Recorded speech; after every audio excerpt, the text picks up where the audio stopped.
Hello and welcome to episode 13 of Giant Mess. I am your host, Neal Lynch. I am a giant mess. I'm a Giants and Mets fan who loves movies, comedy, TV, and a whole lot more. On this week's episode, we're going to talk about 5 movies that will relate to season 4 of Stranger Things, according to Stranger Things writers. I'll give you my recaps of South Park and Always Sunny, my reviews of El Camino and Brightburn, my final thoughts on The Sopranos as we just wrapped up the series, my initial thoughts about Mr. Robot as we just watched the first episode of season 4, and we'll talk about the possible managerial moves that the Mets might make, along with some offseason predictions, the Giants' Week 6 loss to the Patriots, and a preview of the Week 7 game against the Cardinals, along with the impending trade deadline. Ooh! So before we dive into the TV section of the program, I just want to put out a PSA. Maybe it's not a PSA. I was walking Brielle, my daughter, around the neighborhood last night in a stroller. We're walking up a hill. It's kind of tough because I haven't worked out in over a year. I'm out of shape big time. So walking up hills, I'm going to get winded. Walking up the hill and I'm on the sidewalk, and up above, up front ahead of me is a guy who has some kind of, I want to say a power tool to something like that has a wire. It's a long cord and it's draped over the sidewalk. And it's like, I'm not going to go forward and just run over this dude's cord. I'm just going to, do my thing. I'm going to go around, just go into the street for a second, come back on the sidewalk. And this is the thing. When you see someone from a distance, it's the worst feeling in the world. All kinds of things start running through your head. Like if you just see someone just pops up in front of you, you're like, oh, hey, how's it going? Oh, good to see you. Bye. And it's a quick interaction. You don't have to think about anything. There are no expectations, no hype. You can go about your day. This one, it's like when you're in the school or in an office environment and there's a long hallway and it's like you can see all the way down the hallway, hundreds of yards, as a person all the way on the other end, and they're walking and they're going to pass you at some point. And it's like, what is this going to be? What do I say? I mean, I've already seen them and acknowledged them, and they've seen me and acknowledged me. We both made that note in our brain. We still have yards to go, a football field to go before we can actually say anything. So then you start to think about what you're going to say and how the interaction is going to go. Are they going to like me? Are they going to smile? Blah, blah, blah. And it's like too much pressure. And that's what happened here. I saw him as I rounded the bend coming up the hill, and he probably saw me coming up the hill with a stroller. And I said hi, gave him the nod and the hi, and he said hi. And then I go onto the street because I'm like, you don't have to move your cord for us. Like, it's a simple in and out procedure. It's a simple, there's no recovery time on this maneuver. It's I go into the street to come out of the street, and your cord is unaffected. We go on about our lives. And I think he might have been offended by that. And I might add, this character, straight out of The Sopranos. We've just been watching The Sopranos. We've been binging The Sopranos. This guy looks like a Goomba, and he looks like, he's got a power tool, and like they just had a storyline, an arc, a plot in The Sopranos about power tools. So I got that going around, swimming around in my brain as I'm passing by this guy. I say hi, he says hi. He looks at my daughter, who's wearing jeans, a hooded sweatshirt, purplish sneakers. There are flowers on the hooded sweatshirt. So it's like we're kind of I'm tipping my hat. I'm letting you know, all right, this is a girl. It's a girl. You don't need to know if it's a boy or a girl, but it's by the way she's dressed. She hasn't exactly, it's not a boy transitioning. It's a girl. And I think he kind of was thrown off, didn't know if it was a boy or a girl, and he just said cute. And I just said thanks. And I want to walk around his cord. And then from the interaction is over. There's no more interaction here. I said hi. We said hi. You paid us a compliment. I said thanks, blah, blah. That's it. He then yells back to my back. Like I'm beyond him. I'm now going up the street and on the sidewalk. He yells to me, You have a good day now. Now, anywhere else, from anyone else, that's a compliment. It's a nice little, I bid you adieu, a nice farewell. It's a nice salutation. You know, you're saying, you're hoping for the best. You're wishing for the best. This guy, no way. A guy saying that to another guy in North Jersey, no. That's a death sentence. I'm on this dude's hit list now. You have a good day now. And not said like in a cheery way, just it's like, I'm going to murder you. That's exactly the vibe I got from that guy saying that. You have a good day now? No, I was having a good day before. Now I'm not going to have a good day. No way am I having a good day. I'm guaranteed a bad day because you said you have a good day now. There's no, and I just over the shoulder just sent yeah, you too. Like, what, you know, is that what? Because I didn't run over your cord with my baby stroller, because I didn't stop and have a conversation, because I didn't pay you a compliment back if you paid my baby a compliment. I mean, I don't know the rules around this neighborhood. What the fuck, dude? Yeah, I'm in my head. I'm always in my head. There's so many people up in here living rent free. It's insane. So that's kind of mental state that I'm in. I'm frazzled. I'm rattled. I have a big decision about my future coming up today on this date that I'm recording. Still haven't made the decision. I'm flip-flopping like John Kerry in the 2004 election. Was it 2004? Yeah. I mean, I'm a sandal right now. I'm a flip-flop. I'm going back and forth. What should I do? Should I do this? Should I do that? And you can talk yourself into and you talk yourself out of anything. Yes, I know that. I get that. I need someone to tell me what to do. All right. The worst decision is indecision, and I've made the worst decision by not deciding. You want to see my indecision at work? Take me to a restaurant that has a menu with multiple pages. We'll be there all day. We'll be there all day. And then you ask the waiter or the waitress, hey, what do you recommend? And they always recommend the fucking worst item. It's either the most expensive item because they know, oh, well, I'm just going to get you on the most expensive item. I'll get a bigger tip because of it. Or it's something that, why do waiters and waitresses have the worst taste and preferences? Like, oh, you should try this. And I was like, I wasn't even remotely considering that. So I've come up with and you're like, and then you feel bad because it's like, I'm not going to order that. That's awful. But then I have to order it because if I don't order it, I'm saying that your taste sucks, which I just did, which apologies to all waiters and waitresses. I used to be a waiter, so I feel like I have the right to say that. It's a joke. So, I mean, you know, the way around that is, and that's completely off topic. We are completely off topic, whatever. You say, you pick the 2 or 3 things that you're looking at and you say, what do you recommend between this, this, or this? And then they have to pick of those 2 or 3. I don't need to know the most expensive item. I can have eyes. I can see the dollar amounts. I can do math. I don't need to know your personal taste because they're fucking wacky. You don't like cheese or something. Okay, cool. So I don't know how I got to waiters and waitresses and all that jazz. I don't know how we got there, but we're there, and now we're going here. The 5 movies that will relate to season 4 of Stranger Things. This was, I guess, a tweet. I guess the writer's room of Stranger Things has a Twitter account, and they tweet out things, and sometimes it can be misleading. Maybe they're misdirecting you, a little red herring action, and then sometimes they give you little nuggets of truth. I'd like to think that this tweet was a nugget of truth. These are the 5 movies that will relate to season 4 of Stranger Things. So I gave you my recap of season 3 of Stranger Things back on, I guess it was the first or second episode of this stupid show.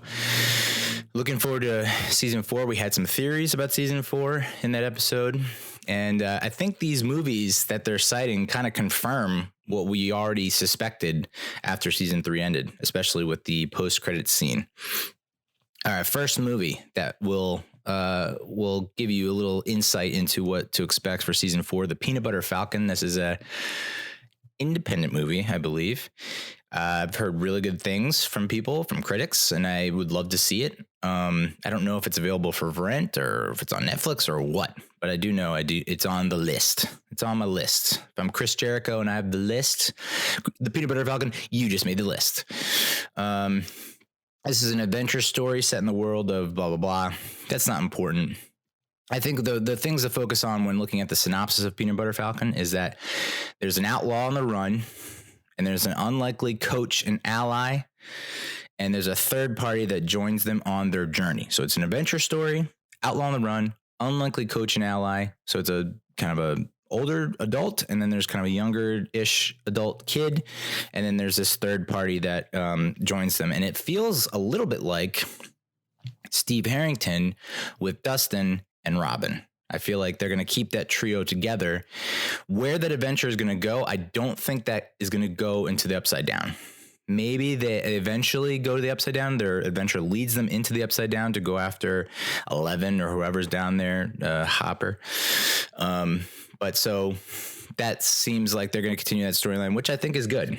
I don't think people are sick of the Steve Harrington and Dustin bromance that we got brewing, or that's full bloom right now. I think that's going to keep going till the end of time. I don't see why you would break that up. So that's Peanut Butter Falcon. Fisher King. Now, I've seen this movie. I have not seen this movie, but I have seen it back when it was in Blockbuster. I mean, it came out in 91. So it's been around the world. I've seen it on the shelf in Blockbuster. I've seen it on Netflix. I've seen it. And it's just, I don't think I've ever read the synopsis. I just saw the title. I saw Robin Williams kind of like laughing it up with Jeff Bridges on the cover. And I thought, I don't know why I don't want to watch this. Didn't read the synopsis. I don't hate Robin Williams. I like him. I like Jeff Bridges. But them just kind of laughing on the cover, and it's the Fisher King, which doesn't really, neither of those dudes look like kings. Are they wearing a crown? No. So what's the deal here? I think it's like the same as Peanut Butter Falcon. Is there really a falcon covered in peanut butter, or is there a falcon made out of peanut butter? And I'm sure it has to do with, there's some kind of one line in the movie that's so poetic and like moving. It's like he was the Fisher King. And then it's like, oh, okay, that's the title. Got it. But that's why I've never seen it. And it's after reading this synopsis, I feel like an idiot for not reading the synopsis and watching it. After hearing a popular DJ rail against yuppies, a madman carries out a massacre in a popular New York bar. Dejected and remorseful, the DJ strikes up a friendship with a former professor who became unhinged and then homeless after witnessing his wife's violent death in the bar shooting. So the DJ is seeking redemption by helping this man, this professor, in his quest to recover an item that he believes is the Holy Grail and to win the heart of a woman he loves. So again, kind of adventure-esque. There's the item. So there's going to be some kind of secret item in season 4 of Stranger Things that this duo is going to go on a quest to retrieve. Maybe that's the Steve Harrington, Dustin, Robin triangle. Dustin's trying to win the heart of a woman he loves. He's been dumped by the Utah chick, the Mormon girl, who's saying Never Ending Story theme song. And there's this item, and if he recovers it, but it's going to be someone seeking redemption, which I think Harrington already did that in season 2, I think. But someone's going to lose a loved one. Boom. That's number 1. And then that's someone who lost the loved one because of someone else in the crew. They're going to pair up and they're going to try and find this item that I guess will unlock the gate to bring 11 and Hopper out of the Upside Down. And you're like, Neal, goddamn, you're talking about the Upside Down a lot. How can you be so sure? Well, here's the third movie, Bill and Ted's Bogus Journey, which some might argue is even better than Excellent Adventure. Give it some time. It grows on you. I didn't like it at first when I saw it in the theater. I think it was 91. It came out, another 91 movie.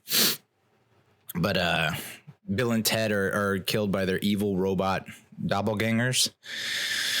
And they find themselves dead, and they're trying to outwit the Grim Reaper. And when they're dead, I guess they're in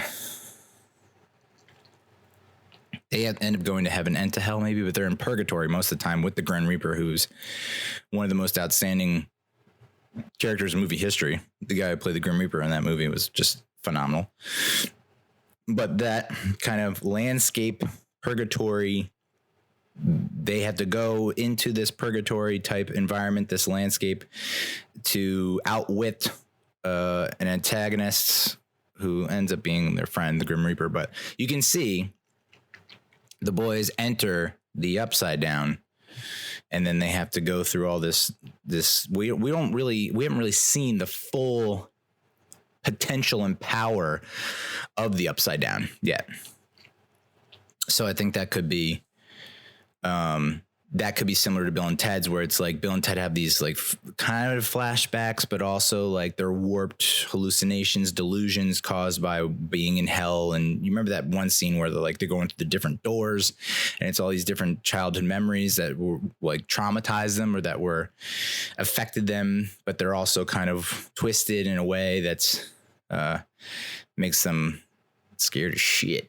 So I think that's going to happen in season 4, Stranger Things, where the Upside Down just causes you to see things and experience things, flashbacks, negative emotions, etc. So that makes a lot of sense, and that is why I think most of season 4 will take place in the Upside Down.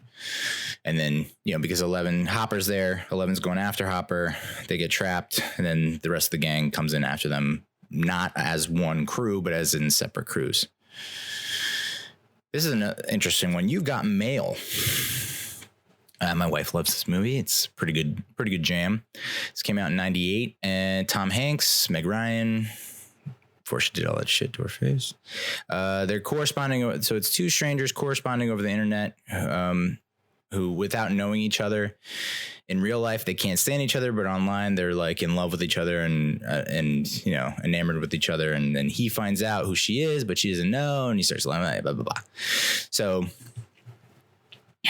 not sure who this could be in Stranger Things. You had the burgeoning relationship between Hopper and Joyce in season 3, and everyone's rooting for that. So do you pull a whole Ross and Rachel, we were on a break thing, and like Hopper does something, goes one step too far, and Joyce is like, screw this, and begins a relationship with this person she doesn't know. Of course, it's the 80s, so there is no internet, but maybe there's some other avenue there that we're not thinking about where they only talk on the phone, something like that. So that one might be the most intriguing movie that relates to season 4, and I do like how that could play a factor. I do like that a lot. Last one is 5th movie is Ordinary People. Beth Calvin and their other son I haven't seen this at all. This came out in 98. So no clue. Beth Calvin and their son Conrad are living in the aftermath of the death of the other son. Conrad is overcome by grief and misplaced guilt to the extent of a suicide attempt. Yikes. He's in therapy. Beth had always preferred his brother and is having difficulty being supportive to Conrad. Calvin is trapped between the two, trying to hold the family together. Okay. So, I mean, they're hinting, they're tipping their signals. We're talking, it seems like that's all the rage now in the MLB playoffs. October baseball is all these pitchers tipping their pitches. It looks like the writers from Stranger Things 4 are tipping their pitches. There's gonna be a death, suicide attempt, and someone trying to hold the family together. My guess is that has to relate to the Joyce's family with the little guy and the other guy, the bigger kid who's dating the girl. Man, I need to get better with names. So those are the 5 movies. I like it all. I think, those are the movies that are influencing the writers. So be it. And I'm looking forward to those storylines in season 4. It's going to be a hell of a season. I think it's the last season too, which, that's fine. I don't, you'd always like to go to 5 seasons because that's, I don't know, the magic number in TV, but I think if you can wrap it up in 4, I'm all for it. And then you get spinoffs, maybe. No. All right. Stuck South Park, season 23, episode 3. This one's called Shots. And I was so hoping, and I don't think we did, that we would get because it's one of my favorite songs of all time. The Little John song, shots, shots, shots, shots, shots, shots, shots. There was a period, and I know I say this every time I hear the word shots, but anytime that song came on, anytime, no matter where I was, I bought shots for anyone who was standing around me. Friend, foe, stranger, you were getting a shot. And unfortunately, we didn't get that song in this episode. Of course, this is kind of a step back from the previous episode, which I thought was one of their better ones, Banned in China.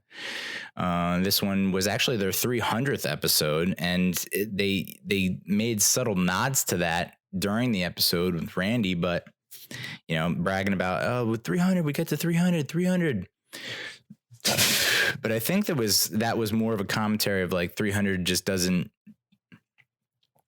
hit like 100 does. When you hit 100, everyone loses their shit. It's the 100th episode. And I guess they went all out for the 200th episode, but then it's like, you can tell that they're saying like, oh, it's a 300th episode. No one cares. So why should we do a big thing for it? And that was kind of like Randy Marsh, like the part of them, Matt and Trey, being like, we want to celebrate 300, but like, does anyone care? Like Randy puts out a commercial bragging about how he hit 300 and Integrity Farms, and how he has a parade and like everyone's watching. They're just kind of like, ugh. And that almost feels like Randy is like what South Park, I guess, the road that South Park is going down or could have gone down. And they're saying, see, like, I don't think anyone cares about 300, but that's just my own interpretation, brah. This was also had commentary about vaccination, anti-vaxxers and whatnot. Cartman has to get a shot, and he squeals like a pig and runs out of the room. And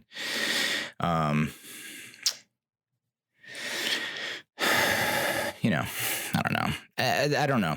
I think it was an okay episode for being like a milestone episode. 300, obviously it didn't like have the huge impact that 100 or 200 did. There was a brief moment where, so Sharon Marsh is mad at Randy. Randy's wife is mad at Randy because he's done this deal with the Chinese government, completely ignoring the fact that the government is using his product to plant it on protesters to arrest them. And so, while that's going on, Cartman's mom is kind of being tested because, she wants to be a good mom, but she also wants to give her boy the shots, but the boy doesn't want the shots. And so it ends up, they try to ambush Eric in his room, all the parents, because they're like, we're a community. Like if one of us doesn't get the shot, none of us have the shot, that kind of thing. And that doesn't work. So they ended up hiring a pig wrestler named Big Mesquite Murph, which I don't know. I just, I don't know. This one, Big Mesquite Murph, I feel like they were trying they gave him the kind of gravitas and the spotlight to become like, this is going to be a new character and he's going to be funny and like, whatever. And it just didn't, I don't know. It didn't really hit. I do like that they turned the whole vaxxer battle into like a rodeo. So like all the kids that are not immunized with shots are running around like pigs, and like they have to have these wranglers catch them so the doctor can give them the shot. Very clever. I also thought that Cartman's mom was going to hook up with Randy when they're there and they're smoking up and they're like commiserating, like Cartman over Eric and the shots and Randy over, his partner, having a disagreement with his partner. And I thought like, oh my God, are they really going to go down this route? Like they're going to have Cartman's mom hook up with Randy's, with Stan's dad. Whoa, the fireworks that would come from that. Like just all the conflict and no, they didn't go down that road at all. So that's just my porn-addled brain in full motion. But what Cartman's mom says, like, your partner, you need to apologize to your partner. And Randy's like, all right, yeah, you're right. And then you think he's going to go apologize to Sharon, and he apologizes to Tally, his business partner. And eventually Randy renounces the deal with the Chinese government. So maybe there's some fallout from that.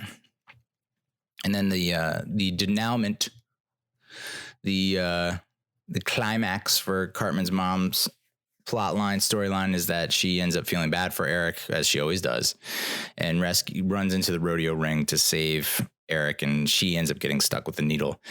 And I guess the running gag in this is like they don't they say if you get these shots, you're more inclined to become artistic, not autistic. That was the big gaffa, is that at the end, Cartman's mom gets stuck with the needle and she becomes artistic. Eric walks in on her painting and he's like, no. So it was kind of it was not as great as the previous one. It's hard to top that one. But I guess they could set up something interesting with China moving forward, or maybe they just completely drop that storyline, because that's what TV does to you. They get you all hot and bothered and then just drop you like a sack of potatoes. Always Sunny, we had D-Day. So I feel like I've seen every single episode of Always Sunny, and there have been so many episodes of Always Sunny. I think there's like, I want to say 130 plus, 136 maybe. I've seen just about every one. I'm confident in saying that. And I just completely forgot that this episode is called D-Day, and it's basically like it's D's day. So she can get the crew, the rest of the gang, to do whatever she wants for a 24-hour period. They can't complain if they do. It extends the time that she gets to have control over them. I completely forgot that there was a Mac Day, I guess 10 years ago in 2009, where Mac got everyone to do what he wanted to do. Couldn't tell you a single thing about that episode, which is sad. My memory down the toilet. But so this one was written by Megan Gans, who's formerly of The Onion. Also wrote for Community, which is a pretty good show, and Modern Family, which, I know it keeps winning all kinds of awards. I haven't seen a single episode. It's directed by Pete Chapman, who directed episodes of Blackish, Insecure, and The Last OG. The Last OG, I watched a couple episodes. Insecure and Blackish, I have not seen. I guess that makes me racist. The guys are in the final preparation stage for an unknown scheme. When Dee excitedly enters to inform them today's D-Day, the guys have to do everything she wants without complaint. So the guys, we don't know what the scheme is for the majority of the episode, and that's the punchline. Ends up being the punchline. That the setup is unknown scheme. Punchline is, that's pretty good. But while they're under control D, they figured out that they should be allowed one poop break. Each guy should be allowed one poop break, and during that poop break, they will carry out their own mission to succeed in this scheme that we don't know about. The thing that I love is whenever Dennis does stretches to warm up for something, he does that old school stretch you did as a kid, where you try and see how far your legs go out to the side. Like you try and, as a guy, it's pretty intense as a guy, because it's like, am I going to split down the middle? Is my nutsack going to tear in half? Like that's the main concern there. But I love that that's like his go-to stretch to warm up, and like to see the other guys doing it. Like, okay, these are a bunch of children. Understood. Very nice. Of course, the first poop break is from Charlie, who heads back to the high school where he was a janitor for a little bit. And then he has that kind of awkward interaction with, I guess it's the nurse. I thought it was the current janitor, as he's trying to make a phone call from the nurse's phone or something to tell her that her child's sick or something. I kind of browned out during this part of the episode. But there's a bunch of jokes about the kids and kind of pedophilia type jokes. That might have gone on for too long. Hate to say, Charlie, love you. But next poop break is Mac and Frank. They go at the same time, which is weird, but they're dressed as two of Dee's characters who are racist. One's Asian, one's black. And Dennis sends them to the valet station to intercept their target's car. and they realize they won't be able to take off all their makeup and put it back on. So Frank is dressed in blackface, and Mac is dressed in, I guess you call it yellowface, which seems pretty raw. So, and the running gag with Frank in this episode is like someone said, I think Dennis said, the world is your oyster, and Frank comes back with, no, the world is your clam. And everyone's like, what are you talking about? He's like, well, clams are delicious. Oysters are disgusting. And of course, Frank ends up getting a hankering for clams and eats a shit ton of clams, and then ends up barfing on himself and the target at the valet station. I know a lot of people, I was reading through some of the user reviews on IMDb, and I think a lot of people were upset that they're still leaning on brown face, black face, yellow face to do jokes, some 10 years after it was considered somewhat acceptable, I guess, by society. And it just feels a little unnecessary. I feel like they could have probably done without it. I don't know. I mean, you think about Tropic Thunder and Robert Downey Jr. in Tropic Thunder, and like him being able to do comedy with blackface. It's a tough spot. I think they've evolved so much now that they don't need to do it, and I think a lot of people took issue with it. I mean, I'm not up in arms about it. I think it could have maybe been handled a little bit better. I'm not saying completely steer clear of that, but maybe been handled a little bit better. I don't know. I think they did kind of touch on it a little bit, like this feels wrong or something like that. But, a lot of their comedy is born out of awkward situations and hot button topics and whatnot. So I don't want to, you don't want to start censoring them and start, inhibiting their creative freedom, because then you end up with shit. So I don't know.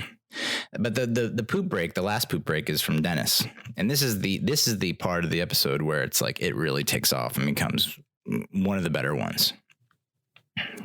So they're bird watching, and of course the main slur or put down that the guys toss at Dee repeatedly is that she's a bird, and so she takes them bird watching to entice them to say, you were a bird, Dee, and then she gets another 24 hours. So they're bird watching, and the guys are going along with it. And then Dennis is like, I had to take a shit. And so Dee's like, all right, well, why don't you check out the makeup first? And he's like, what are you talking about? I don't wear makeup. And she's like, no, just we all know you wear makeup and hairspray, so just take all that out. Take all that. We're going to be free. You don't need that anymore. Just be yourself. And so Dennis is like, all right, I'll go through with it. So the last part of the plan is that there's a bar or restaurant, and they see their target. The target is a politician, a female politician. And Dennis's plan is to seduce her and distract her while the guys go into her house and set her alarm clock back an hour so that she misses this important vote on a huge issue on the ballot, because she's the only one who's opposing this issue on the ballot. And so we see Dennis without the makeup and without the hairspray, and he looks awful. I mean, looks aren't important. I teach that to my daughter every day. Looks are not important, okay? You're beautiful inside and out. But Dennis looked like shit, okay? I mean, his hair was just all over the place. He's balding. He's got like bags under his eyes, pale. He just looked like a completely different person.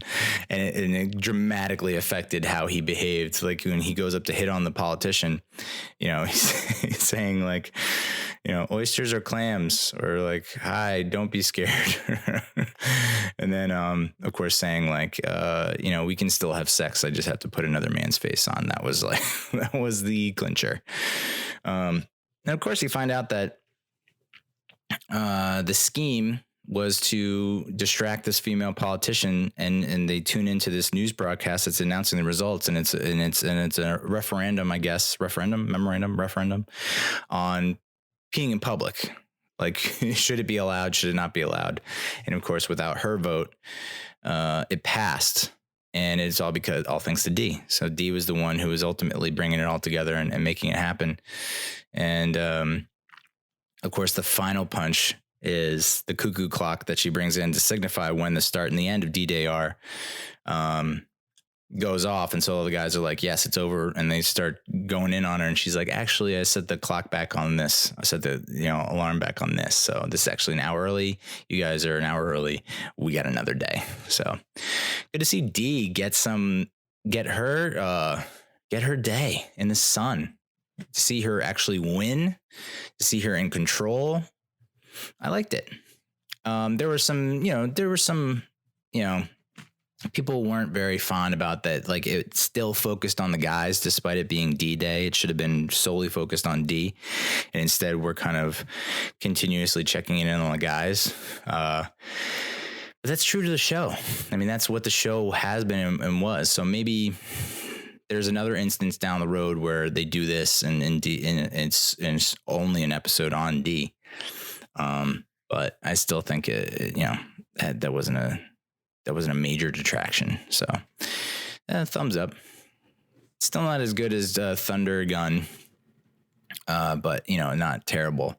It's incredible to see. I was looking on Wikipedia. It's incredible to see how the ratings have dropped, and I think this is not just for this show. It's just for all shows across the board. Looking back in like the late 2000s, so like 10 years ago, they had like almost 2 million people tuning in. The official ratings were like 2+ million people were tuning in, and now it's like, I think 300 to 400,000. But I don't think that takes into consideration the fact, like, I don't watch it live most times. I watch it on demand the day after or whenever I have free time. So I don't know if that is taken into consideration, but I find it hard to believe that it's dropped off that much. I mean, you still have a ton of Always Sunny fans. So thankfully FXX doesn't give a shit about ratings. They're like, this is a great show. We're going to keep this on forever. But I think this might be the last season, which would be a goddamn travesty. I hope that's not the case. I'd like to see them go to 20. I think they could do it. I don't see why they wouldn't be able to do it. I mean, the episodes that they're putting out are so, all you need is them, maybe a cameo here and there, but it's just the gang. Just have the gang in the bar doing stupid shit. And they've done that a couple times with, I think they call them bottle episodes. It feels like almost most episodes of Sunny are bottle episodes, where it's just the one setting. It's the 4 or 5 of them. And we're just going to explore that setting with whatever ideas they got going on. I can't imagine that the budget's out of control. You just they should be paid, and they're probably not paid enough, but so sad. Comedy. We gotta reward these people. All right, so as I mentioned, we finished up The Sopranos. All 86 episodes in the bag, all 6 seasons. Last week I reviewed basically what was the 2006 half of season 6, and now I'm going to just kind of go over the final second half, the 2007 half of season 6. Last week I talked about how, they're trying to turn Bobby into a tough guy, and I'm not buying it. And then of course, 2007 rolls around and Bobby's beating the shit out of Tony.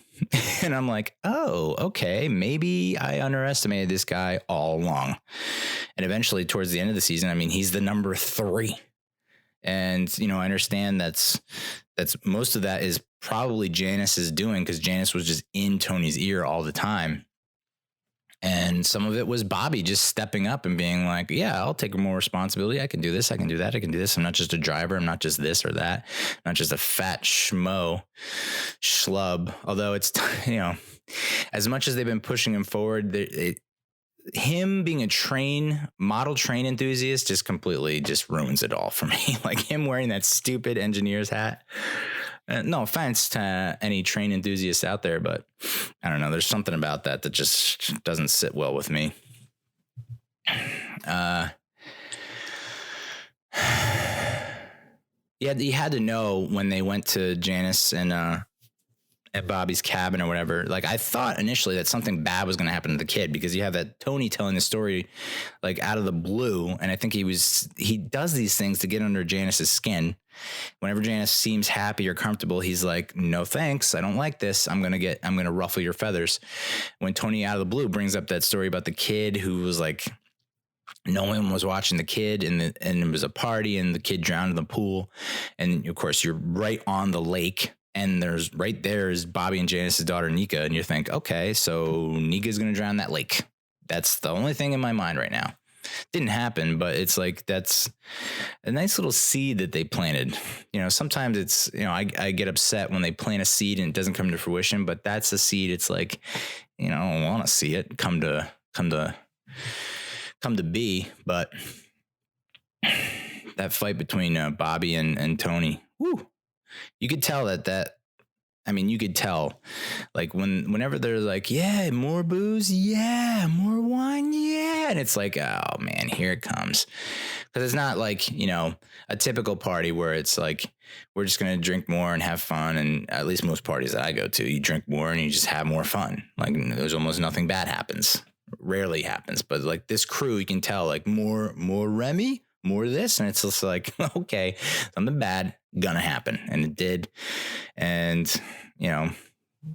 Bobby is a bigger guy. I mean, I know he's all fat, but like he's bigger than Tony, and of course Tony cannot accept the fact that he got his hat handed to him by Bobby, and that kind of sticks with him moving forward. Johnny Sack, Jesus, that's got to be the worst. I mean, you're finally the boss, you're the head of the family, and then you're like, and then you get pinched. It feels like he was maybe the head of the family for like a year, maybe that's not long enough, but I think it was like a year he was the head of the family, and then he gets pinched because of an informant, and then, oh, you're in jail. How's about some cancer? And of course, the guy, one of the custodial guys, janitor or whatever, happens to be a former doctor who's in prison because he murdered his wife in a crime of passion. And so Johnny's, the initial doctor gives him a prognosis of 3 months to live, and you can hear my throat bubbling. That's amazing on this mic. Wow. So this doctor who killed his wife is like giving Johnny Sack advice, like looking through his files and like, no, you probably have like years to live. They just say that to cover their ass. And so that gives Johnny Sack hope. And then of course he dies like 2 episodes later. He's like, oh, I got years. Let me just smoke a few ciggies, a few stogs while I got some time. And then of course he's a goner. I was like, whoa. Of course, my throat is bubbling yet again. Amazing. It's a volcano down there. It's a volcano. It's a goddamn volcano. So Cleaver premieres, the movie that Chris was producing with Tony exec producing. And it's The Rain Meets the Godfather, and we see some footage from it, and it's like, okay, this is like a B horror flick that could be kind of campy and fun. I mean, if it were actually released, I mean, I wouldn't mind if there's nothing else on, put it on and get toasted and just laugh, a la Friday the 13th.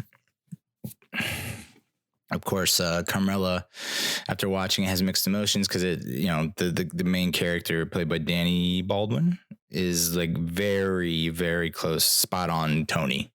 And so she starts thinking, well, okay, you've had an affair with an Asian woman. And, she's basically, and everything that happened in the movie, she thinks happened in real life, which not exactly true. But then it gets in Tony's head. So Carmela plants a seed in Tony's head. And then Tony gets to be... He's starting to think, okay, the things that are happening in the movie could happen to me because it's produced by Chris, who's, has always been kind of a volatile character, can't really pin him down, reactionary. So is this like, am I looking into my future? And that's the beginning and the end for Christopher, really, which, fucking Christopher. I've been saying since the jump, I do not like this guy. I didn't like the way he treated Adriana. He has very few redeeming qualities.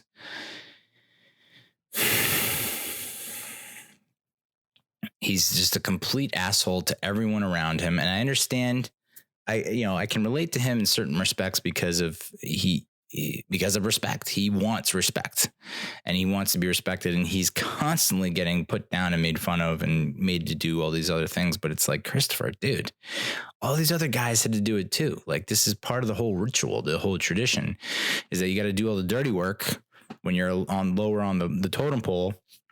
and you keep doing it, and you take it like a champ, and you don't bitch and moan, then you move up the ladder. You know, but I can understand. He sees someone like Bobby move up the chain because of nepotism, because he's Tony's brother-in-law, and he sees Paulie constantly fucking up and not getting punished like Chris gets punished when he fucks up, and it wears on him. And that combined with the fact that he's an addict and he can't control himself, but like, just when I was starting to feel for Christopher,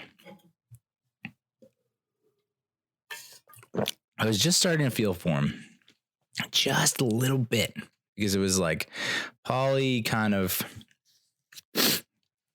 fucks him over with the power tool thing, because his father-in-law has this hardware store where the power tools that they got from the Cubans or whatever in Florida, when they took that trip to Florida, and again they hooked up that power tool deal.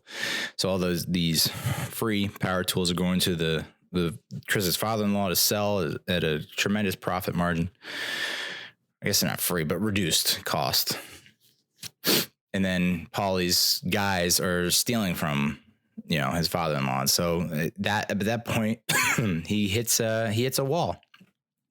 And I was, it was tough, because it's like, man, I watched you beat the shit out of Adriana for so long that you were such a monster. And then you turn around and you're like a saint, an angel to Kelly, your new wife, who just came out of the blue, by the way. It was just like, oh, this was my girlfriend and now you're my wife. It's like, Jesus, we just had this long period and that happens in life, but it is nuts when it happens. When you see people that have dated for 5, 7, 10 years, they break it off, and then like 2 years later, they're married.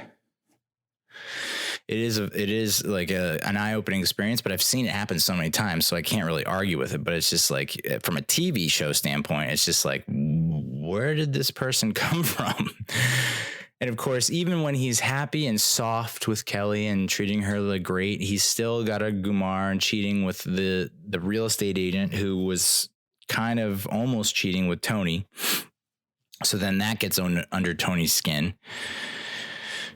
And Chris is like kind of reluctant to bring it up to him, and then he finally does, and Tony gives that whole like, oh yeah, everything's fine, but I'm gonna fucking kill you look. Then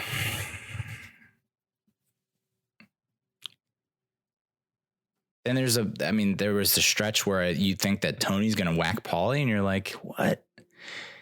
Like, this is what? Tony gets shot. He's in the hospital. It's traumatic. You think it's life-changing. You think it changes the way you look at life.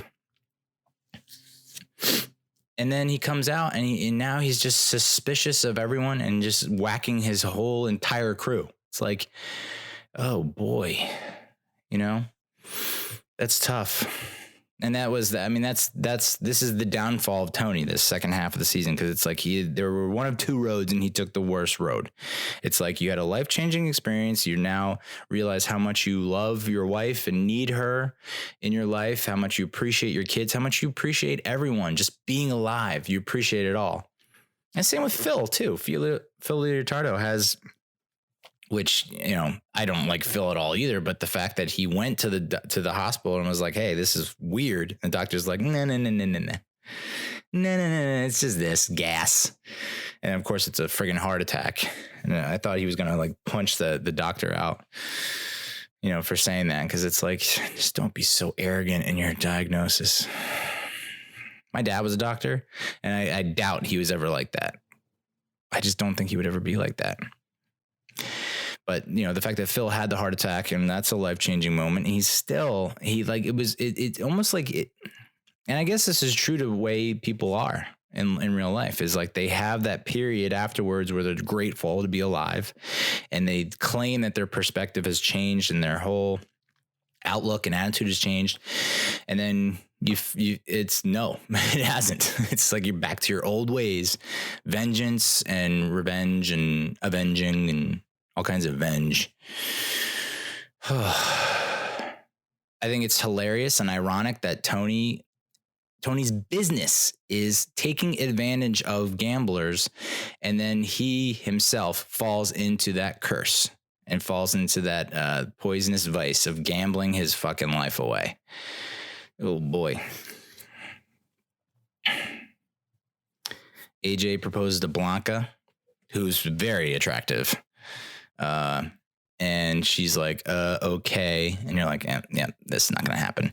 I also love how, and of course that sends him into a tailspin, because it's probably the best sex of his life, if we're being honest. I mean, I don't know that they had too many moments where it's like, this is so romantic. It was like, they had a couple scenes, but mostly they just had real hot sex. And so I think that's what he was so bummed about, is like, I miss that hot sex. And so he goes into a tailspin, tries to commit suicide. Tony saves him. And then he's put in a psych ward, probably, where he meets a girl who's a junior in high school who's into modeling. That whole...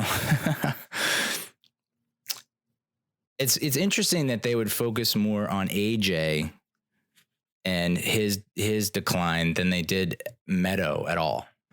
I just thought that was like, what? I don't know if it had to do with Jamie Lynn Sigler's like schedule. I don't know if she had a lot of other products going on, but the fact that you spent so much goddamn time on Finn and Meadow, them fighting and clashing about their future and him proposing, and it's a big deal about the engagement, and that like they're moving and he's going here and she's trying to she has the debate and conflict of like, should I go, should I stay, and the parents being like, you gotta stay, you can't go.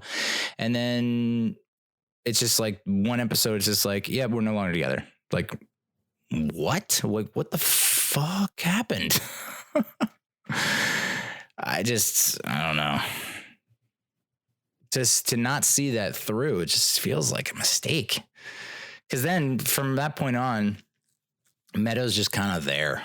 It's just like, oh, I might do med school, might do law school. And then like they had the one storyline where Coco from the New York family like comes on to her, like threatens her at that shop. And then Tony goes ape shit on him, which if you get curb stomped, you're dead, right? The fact that you don't die after a curb stomp makes it that much more just gruesome. Like if you get curb stomped and you die immediately, it's like, oh man, you got curb stomped. But like when apparently you get curb stomped and you live and you, I can't even, that gives me the willies, dude. Of course, Vito's kid. Yeah, so like Meadow and Finn, that's just gone. Like we don't see Finn at all the rest of the series. So maybe it was like he did something else or he had a falling out with whoever, but like he's just gone. Not a factor at all. And she just goes, I mean, she was engaged and like they didn't show any of the pain of that breakup or that fallout, but yet we get to see AJ's pain and fallout from being engaged to a girl they've been seeing for like, I don't know, a year, maybe. Bizarre choice. And then he tries to commit suicide. I mean, I've been there, you know, not trying to commit suicide, but I've been there where it's like you look around and you're like, what is the point? What is the point? I've said that multiple times, and it's sad because, you know, at least he's saying it at age 20 and I'm saying it, you know, at age 38. What's the point, dude? Seriously.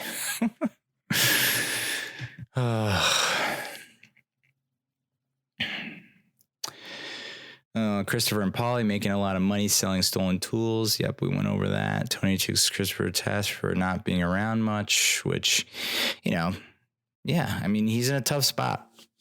Anytime he hangs out with the crew, they're doing drugs or drinking, and he's just around all the things that he can't be around. And then Polly ends up putting him down, and the person that doesn't deserve any of the pain or suffering or anything, JT, the writer, is the one who gets fucked. Like, come on.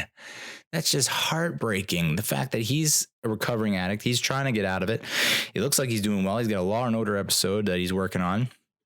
And Chris comes to him for help. And, JT's like, dude, I mean, you've been like a complete, and he doesn't say this word for word, but you can tell he's like saying, dude, you've been a complete asshole to me. I cannot be involved with you. You were in the mafia. I'm going to end up dead because of you. And it turns out he's right. Chris just turns around, blasts him in the forehead. It's like, dear God. And at that point, you're like, man, I want to see all the feelings that have built up, all the emotional capital that have built up in favor of Christopher over the past episode or two, where it's like he's trying to do this home life. He's trying to be on the straight and narrow. He's rid himself of the real estate agent who is also an addict. He's finally on the right path, and he's trying to reconcile Tony and say, hey, like, I can't be around this stuff. You have to understand that. And Tony, which, and this is where, I thought it would go differently, is like, you would think after him being shot, he would take the other route and say, you know what? Yes, be with your family. The work will be there. Don't worry about it. But the fact that Tony's gambling debts have piled up and he's got all this other bullshit hanging over him has made him lean harder on his earners. And so he knows that Chris can't pull back. So, but then he shoots JT and you're like, fuck Chris. God damn you, Christopher. And you want the worst to happen to him. And of course, what happens? It's such a like, not fulfilling death. And I know that sounds barbaric, but it's like, I want to see the worst happen to Christopher. And instead he gets high and he's driving Tony, and he's in the wrong lane. He swerves and they crash. And, Christopher is choking on his blood. He can only breathe through his nose. And so Tony just plugs his nose and lights out for Christopher. And you're like, that's how he goes. And logically, it makes sense for Tony, because it's like, this is an easy out. I just say he was high on drugs, which he was. They'll find the drugs in his system, and we can pin that on the accident and his death. And I think they did a great job of trying to show Tony coming to grips with it and justifying what he did. He repeatedly said at the funeral and in other places, I saw a tree branch go through the child's seat. And what if the baby had been in there?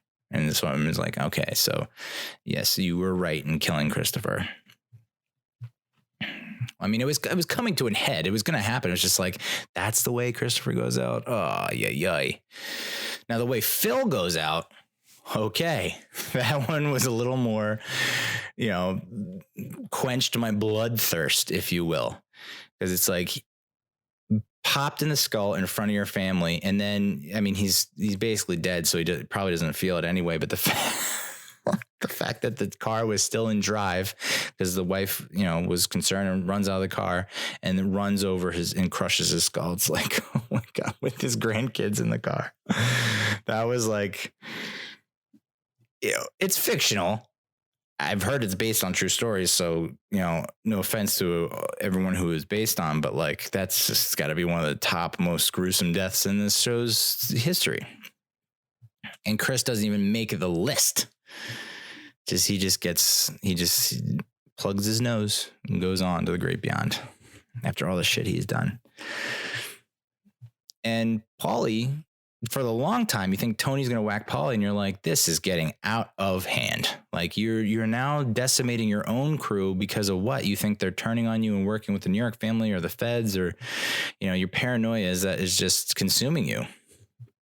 And to think that he was very close to doing it on that boat, looking at that knife. And Paulie's just like, I'm going to get whacked now because I talk too much, which, yeah, you can sort of see it from Tony's perspective. This dude talks way too much, and he mentions way too many things that can get back to the wrong people and incriminating us. So, but it's also like Tony, like Paulie's doesn't have Alzheimer's or dementia like Junior.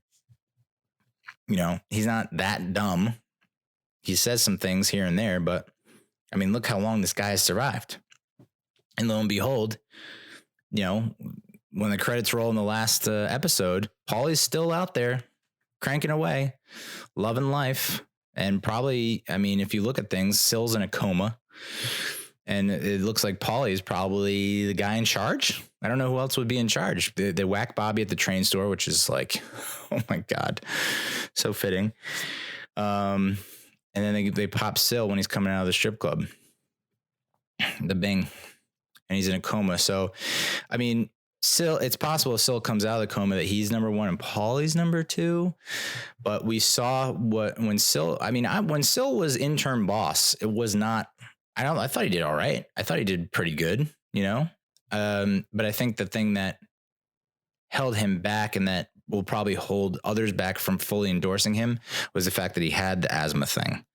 And like the fact that he couldn't get to his asthma, he's knocked out. And it's like, we got to worry about this all the time. So it's a weakness, and you can't have perceived weakness, which is like basically the whole story, is the whole, theme of the show. You cannot have weakness. You got to show strength in whatever you do.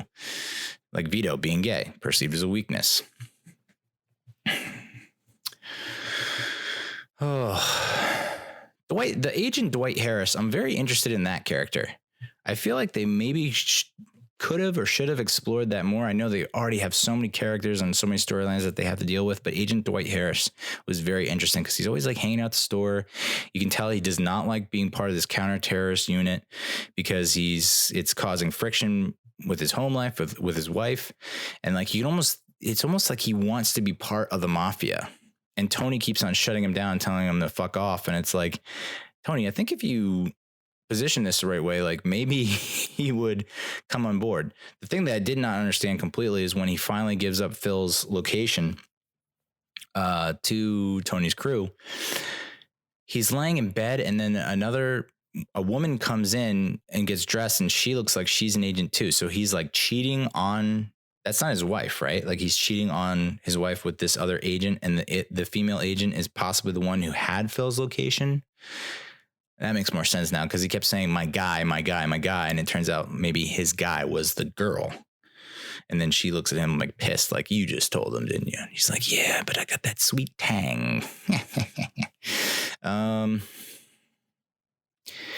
trip to Las Vegas, that was just bizarre. That was like, okay. Like, yeah, and I get it. You want to get away. But it's just like, I'm going to call someone and then I'm gone. And they didn't show any of him like explaining that to Carm or anything like that. It's just like shit's in shambles here. I'm just going to run away from it. And then, so he did, and maybe this was the first show to do it. So like, cause looking back, you're like, so many shows have done this where like, we're going to go into the wilderness, into the desert, and we're going to take a drug that opens our mind and makes us see things clear. And it's like, if the Sopranos were the first ones to do it, okay, I get it. Like, this is a great show. But if not, it feels like the cliche or a trope. But maybe that's because it was the first one to do it, and every other show has copied that. In which case, okay, I get it. Sopranos, yeah. But he goes to like another woman who I do not remember at all, who apparently was Chris's friend, who I don't think we've ever seen, and they treat it like we should know her. And of course, Tony ends up banging her, and they end up doing peyote and he wins a shit ton of money on the drugs. And then they go to the desert, and he's like looking at the sun, and he yells, "I get it." And then it's like roll credits, and you're like, what the fuck is this shit? You get what, dude? I don't know. I don't think they really got it.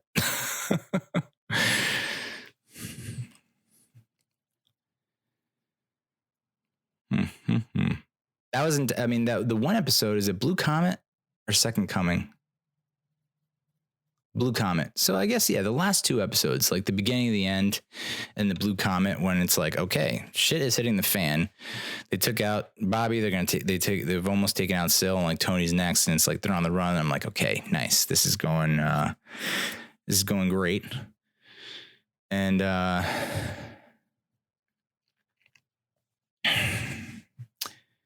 but then what I don't understand is like they had that big sit down organized by a neutral third party at a neutral location. It was Tony, I guess with Syl and Bobby, with Butch maybe, and that other guy. Like the New York crew, the other people in the New York crew do not seem intimidating at all. Like that one fat guy with the glasses, you're like, who the hell is this guy? Like a criminal mastermind? Like, how do we respect this guy? I know Syl and Bobby are not exactly like beasts, but like, Bobby has shown that he can take on Tony and be a physical presence in addition to stepping up, not being such a softie, when he tried to take down Paulie, and he's like standing up for himself and having a backbone. Sil, you've seen some leadership qualities there, and he's got that look like, kind of pout that's like, okay, like this guy, and you've seen him whack some people. He took care of Adriana, he took care of the whoever that one random guy was. I have no idea who that guy was. It was just like, there have been some misgivings, and then he just chokes him out with piano wire. It's like, all right, okay, cool. I don't know who that is. I don't know how he affects anything. So we've seen like how powerful or strong like Bobby and Sil can be in Tony's crew. We have not seen that from like Butch or like this other guy. I mean, yeah, so Butch was like tagged along when others were shooting at the acting bosses. But I don't know. And then they organized like this whole deal, and it's like, it seems like there's a truce. They worked hours and hours on this truce, and then they still pop, like Tony's crew still pops Phil, which makes me think, was it a miscommunication, or they just didn't trust the New York side of the family? And so that's why when this famous last scene comes around, and it's a kind of a rhythmic timing with the shots. So it's like, whenever someone enters into the restaurant, the bell goes off and Tony looks up. So it happens once with Carmela, happens again with AJ, where you see the guy walking in front of him. And that's when my wife, I've seen this, unfortunately I've seen this scene, back in 2007 when it first hit YouTube or whatever, and like ripped and was uploaded to YouTube. Big mistake by me. But everyone was talking about it. It's like, I gotta see it, even though I have zero context. So the bell goes off a second time. You see it's a guy, and that's when my wife gasps. She's like, "Who's that?" And I'm like, and then AJ's obviously behind him and sits down. And then the third time is supposed to be Meadow, because Meadow's coming late, and she's trying to park her car. And of course, that's when the screen goes black. And the theory is that Tony got whacked by the guy who went into the bathroom, who like was at the bar, sitting at the bar, got up, went to the bathroom. And then Tony got whacked, which is probably what happened. But it's just interesting that like, yet another reason not to get into that fucking life. It's like, yeah, there's some upsides. I guess you get free blowies from strippers, and there's all kinds of drugs at your disposal, and it's like easy money. But then all of a sudden it's like you're jail or death. Premature death. Like, it's gonna happen. Like, where the two families sit down and we have a truce, and then your boss gets capped and that boss gets capped after a truce. It's like, okay. So, and that's that. And I realize now, like Paulie's prostate cancer, that's another storyline that just like, I mean, that's a huge ordeal to go through. It's a major diagnosis. It's a major battle. And they're just like, "Oh, Owen, I'm fine." It's like, what? That's prostate cancer. I mean, you've seen cancer take Johnny Sack's life. It's not, for them to kind of just wax over or gloss over, it just felt, I don't know. There were a lot of storylines like that, but I mean, I guess the major point is, it's Tony's story. And, I did find it interesting that they were talking about therapy. And going back to like Jen Melfi, his therapist, and how in her talks with Elliot, he reveals that there's this new study that therapy actually makes the criminals worse. Like, if you are a criminal and you have that kind of mentality, the therapy that you go through, it actually enables you as a criminal, because you get to it's almost like exercise or training you to be a better criminal, because you're able to manipulate the person in front of you on a recurring basis. I mean, yeah, I guess it could make sense if you have that chemical makeup and you have that type of disposition. Like, therapy's talking it out, it's not going to do shit. So I kind of agree with it, because I've been in therapy, and you feel like you're seeing the same thing over and over again. And you feel like the therapist is just giving you the same bullshit. And I don't know that you feel like you're better because of it. I mean, I didn't go for that long, less than a year, but it was just like, what, are we going anywhere with this? Isn't there a pill you can give me? make it all better, but no. So yeah, that's Tony's story. Of course, Jen Melfi decides to stop seeing him because of that theory. You know, she's seen him. I mean, I guess he's having these real emotions, these real feelings, these real thoughts, but, you know, she can tell like he's not getting better. And so as much as she wants the business, and I think a lot of doctors and a lot of medical health professionals do this from a business standpoint, which I disagree with fundamentally because it goes against your oath, but insisting that you need to keep doing something to make you better, knowing full well it does not make you better.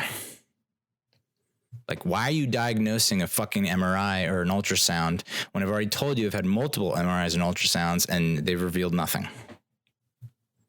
At $1,000 a clip. Thanks, doc. So just a little bitter. So that's The Sopranos. Yeah. So greatest show of all time? Final verdict? No. I'm going to say no. I will put it in my top 10 for sure. And I'd be willing to put it in my top 5. Top 1? And I've been thinking about this. I mean, you've seen this. I mean, months and months I've been watching this show and I've been trying to figure it out. And I think I've come to the conclusion that it did set up, unless I'm mistaken, and unless there was a show before this that had done it better, the anti-hero storyline. I think that was groundbreaking and innovative, and a lot of shows have copied that, and most notably Breaking Bad. And without The Sopranos, where are we? You know, do we have anti-hero movies and TV shows that do it the right way? So in that respect, yeah, it should be top 5. Top 1 though, I just can't do it. I just think there were too many. I sounded British right there. I think it's. Oh my God, dude. So that's The Sopranos. I think if I had seen it, you know, like I've been saying, if I had seen it since day one, when it first started and I watched week to week, you know, that's tough to argue with. But having seen so many other programs and shows and whatnot since then that have been influenced by it takes away from its value, I guess. I still think there are too many flaws, you know. I guess you could say they abandoned a lot of storylines. Like you built up so many storylines just to abandon them and kind of gloss over them. That stinks. And I think that costs it points in my book. Not that my book makes a fucking difference at all. But then I think about, well, it's Tony's story. So the storylines that they build up, they're only building up because it's of how it affects Tony and his decision making. And then when that storyline doesn't matter to Tony anymore, they don't pay any attention to it anymore. So if that's the case, then okay, maybe it's not as the cons or the demerits are not as great. All right. So we got to watch the first episode of season 4 of Mr. Robot. I'm completely lost. I should have done a brief just recap, you know, looking online and to catch up because it's been a while since we've watched it. And they did do a previously on Mr. Robot type of thing, but it just like all of a sudden, I think it just rolled into the episode. And so I was like, wait, are we still in the recap or are we in the episode? And, you know, to Sam Ismail's credit, I mean, that's pretty much what Mr. Robot is at all times. It's meant to be confusing and disorienting. And I thought they did, you know, a good job of that. It's just like, oh man, what an episode. I mean, spoilers. There's going to be spoilers, but major character right off the bat gets killed. Major character at the end of the episode is killed. I mean, whoa, way to bring the friggin' heat. And I believe this is maybe the final season. Maybe there's one more season, which again, I'm fine with if it, you can only drag this out so far. Of course, what's her face is in denial about, you know what? Skip Mr. Robot. I'll say this. I'll give you a better synopsis of Mr. Robot next week or maybe down the road. But the first episode was, got me hooked right back into what's going on. And it gave me a night terror, apparently, and I had 2 chocolate chip cookies and a glass of milk. And I have this rule that if it's after 9, I'll turn into a gremlin and have a night terror. And if it's before 9, like, I'm fine. I'm totally fine. I'm not going to have a night terror. Like, no, I had it before 9. And I had like a series of night terrors to the point where the last night terror, I think I woke up and was like, will this ever end? Will this ever end? Like I was losing it. I was like, what is this, number 15 on the night? Like, this is insane. And each time it wasn't even something, it wasn't like a big, like a goblin or a demon or a witch or a vampire or a werewolf or, a sea monster, or like a spirit or anything like that. It wasn't anything like that. It was just, it felt like just a wave. Just a wave came over me and I was screaming. And it's just like, waves now, waves, cool, waves. So I didn't do enough research to do a Mr. Robot recap, and I apologize. I'll be better next week. There's a lot of shit that I cover on this show, and it's like sometimes you swing and a miss. And Mr. Robot, I did not put enough talking points here. I put 1 talking point. The recap rolled right into the episode and it was confusing. Thanks. Way to go, Neal. So, I mean, by the time you spend most of the first episode just trying to catch up, because you're like trying to remember, unless you're a diehard fan who's like on the Reddit 24/7, you're vaguely familiar with the characters and their names because it's been so long since you've seen them. And then, boom, boom, boom, boom, boom. By the time you like wrapping your head around everything, it's like, oh, and now that happened. Okay, great. Everything that you've learned out the window. All right, so that's the TV section. Just all over the place, as usual. Let's talk about movies. Fight Club came out 20 years ago. I won't spend a lot of time on this, but I will say, came out October 99. I was 18 years old, not even 19 yet. And I'm pretty sure this shaped my worldview. I mean, 18 is a very impressionable age. I think 18 to 24. Even in high school, you're highly impressionable age. But this like changed like my outlook on everything. It was just like I had already, you're already in that mind frame. Most guys that age who are psychologically a mess, as am I. You already have that kind of anarchy type mindset. Like nothing matters and I don't care and blah, blah. And then this movie just cemented it. It was just like, isn't this fun? Isn't this fun? And isn't this a great idea? Like, sounds pretty cool, dude. Blowing up all the major credit centers and wiping out the debt. And it's actually, I mean, it's completely 1000% the inspiration for Mr. Robot. I mean, that's a given. So, yeah, I mean, it's just like, what's the point? Nothing matters. I get it, AJ Soprano. I get it now. But yeah, even like 20 years later, I'm like, yeah, what's the point? I get it, Fight Club. And its messaging and messages are the same now as it has, or even more amplified now than it was in 99. I mean, 99 it was, and there was an article about this, 99 was kind of the resistance or rebellion to corporate culture, the globalization of business, and how, we're all stuck in cubicles and like wasting away.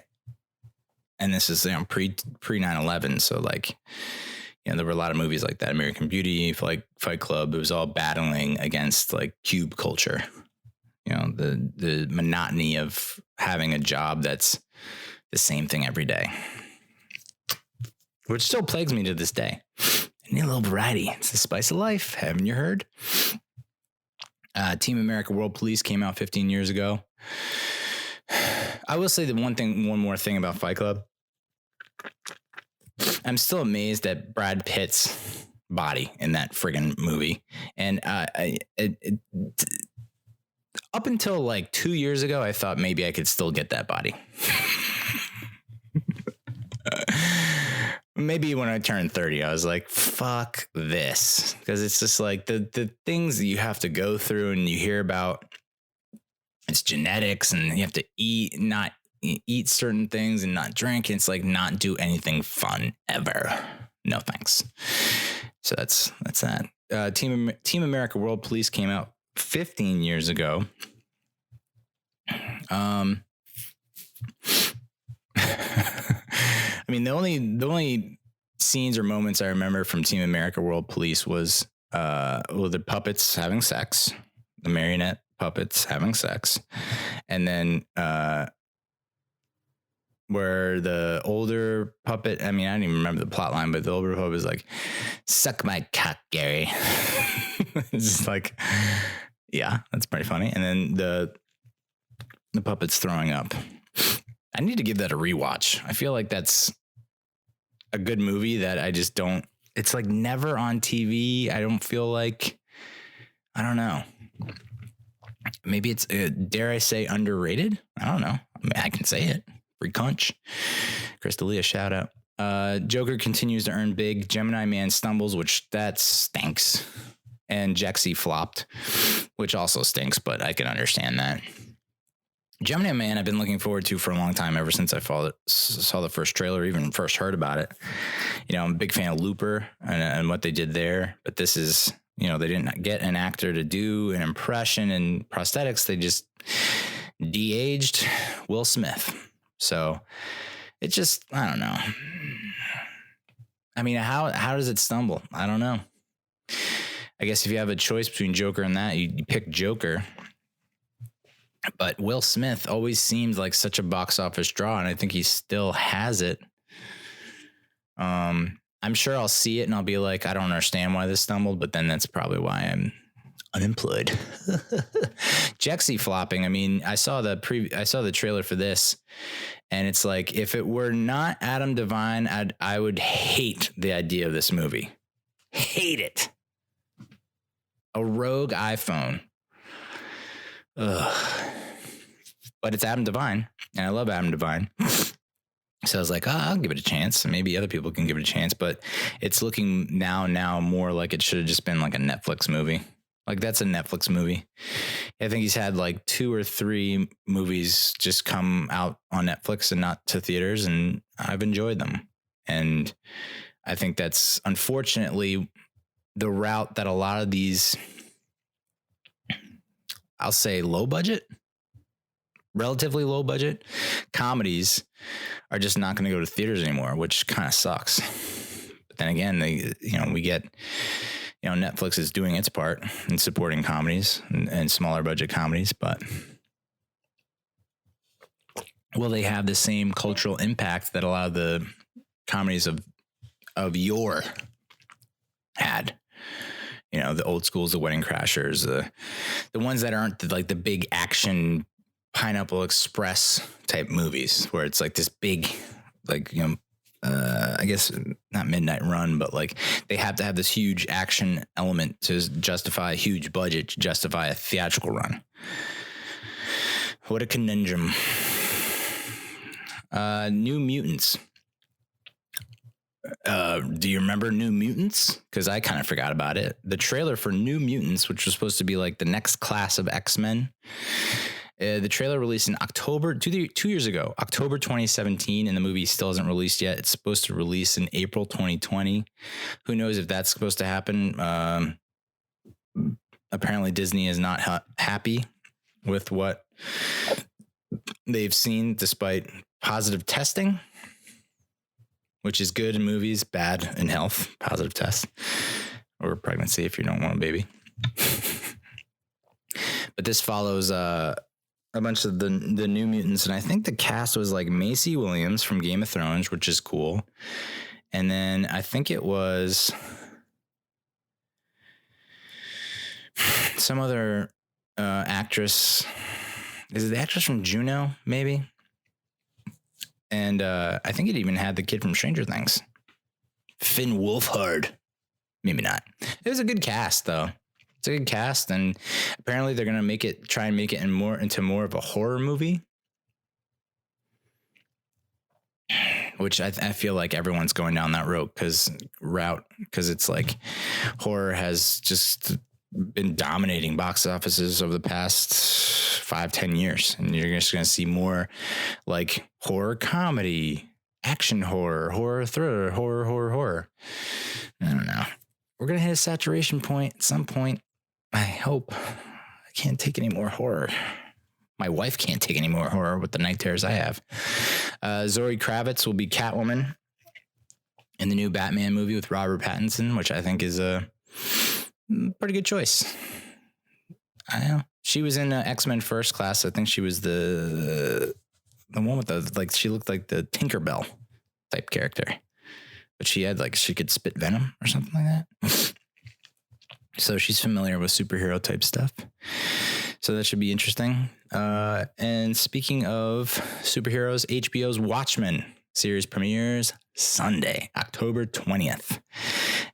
Very excited for this. I don't know if I will get the wife on board. Hopefully I will. If not, we'll have like a Game of Thrones situation where I got to watch it on my own free time. Damn it. I thought this was interesting, though. Zack Snyder's Watchmen movie, which came out 10 years ago. A movie I really, really like, really love. Actually went as the comedian for Halloween one year. I think it was 2010. Yeah. That was awkward because I ended up, if you hook up on Halloween night and you're wearing a costume, that's bad news. It's happened twice to me, where you sleep over because you're tired and you're drunk. And you wake up and you're in costume. Oh, it's happened 3 times. Excuse me. It happens every time. I was single. You wear an outrageous costume, you hook up, you stay over, and then you got to do the walk of shame, which is like the ultimate walk of shame. It's walk of shame times 1,000,000 because you're in costume still, and everyone's like, oh, man. Oh, boy. So that was when I dressed up as the comedian. Anyway, in Zack Snyder's Watchmen movie, someone pointed out that in the opening credit sequence, you see Night Owl, so not Patrick Wilson's Night Owl, which is Night Owl 2. You see the original Night Owl back in like the, 40s, 30s, 50s, whatever, back in the day, accosting or capturing or thwarting a criminal with a gun and like a mask. And you see in the background like a well-to-do couple, a man and woman, man in like a tuxedo, almost a woman in like a fur and pearls, and they're outside of a theater. And it says the Gotham Opera House, I think so. So it's essentially Night Owl stopped the criminal from shooting and killing Bruce Wayne's parents, is the insinuation there. And so if Bruce Wayne's parents aren't killed, does he go on to become Batman? Probably not. He just goes on to become a wealthy billionaire. So, and, Watchmen played with Watchmen's kind of always said from the get-go, it's an alternate universe. Like, I think Nixon is still president in the 80s in the Watchmen movie. I could be wrong about that. How could he be president that long? Because it was 85, wasn't it? And he was president in 72?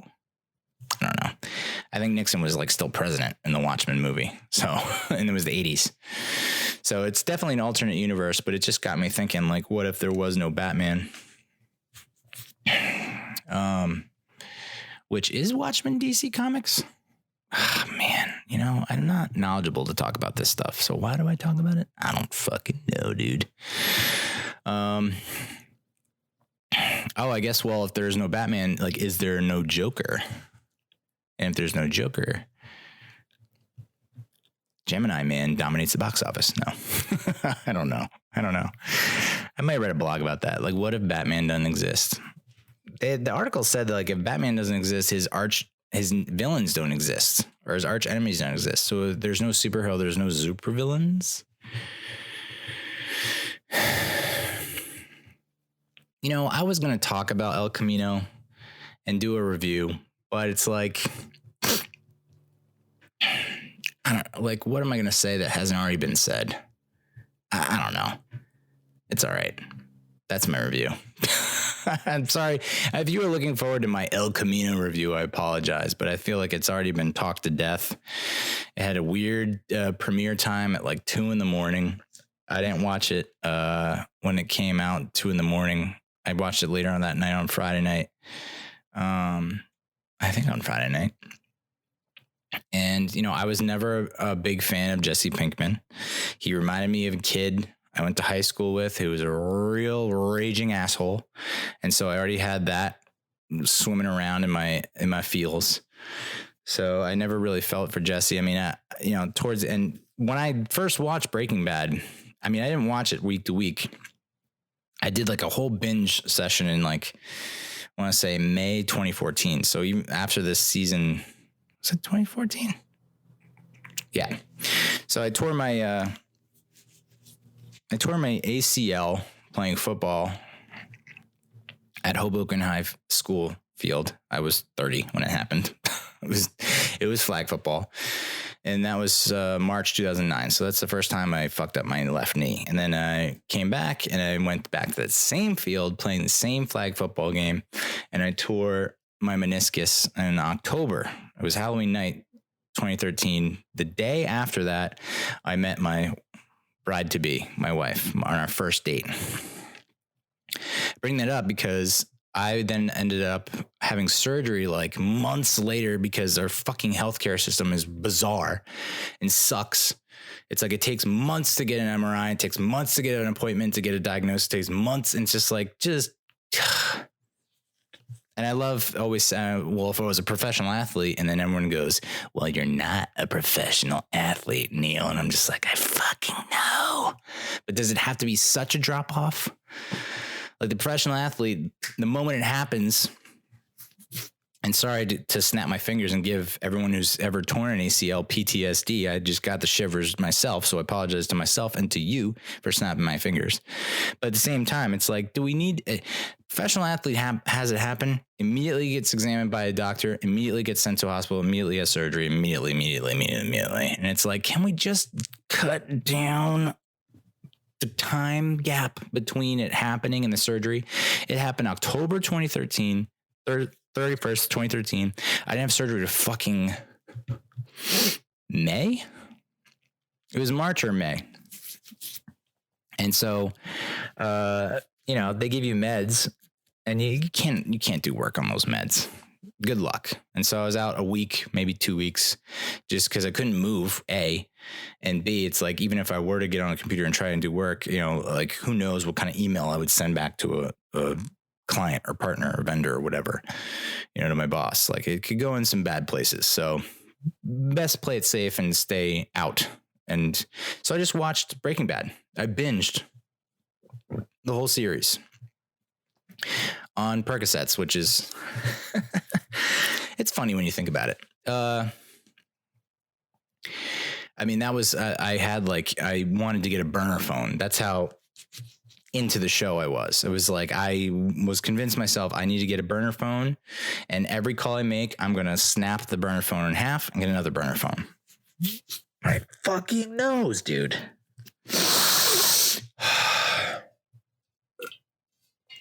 It's insane what's going on in my nose.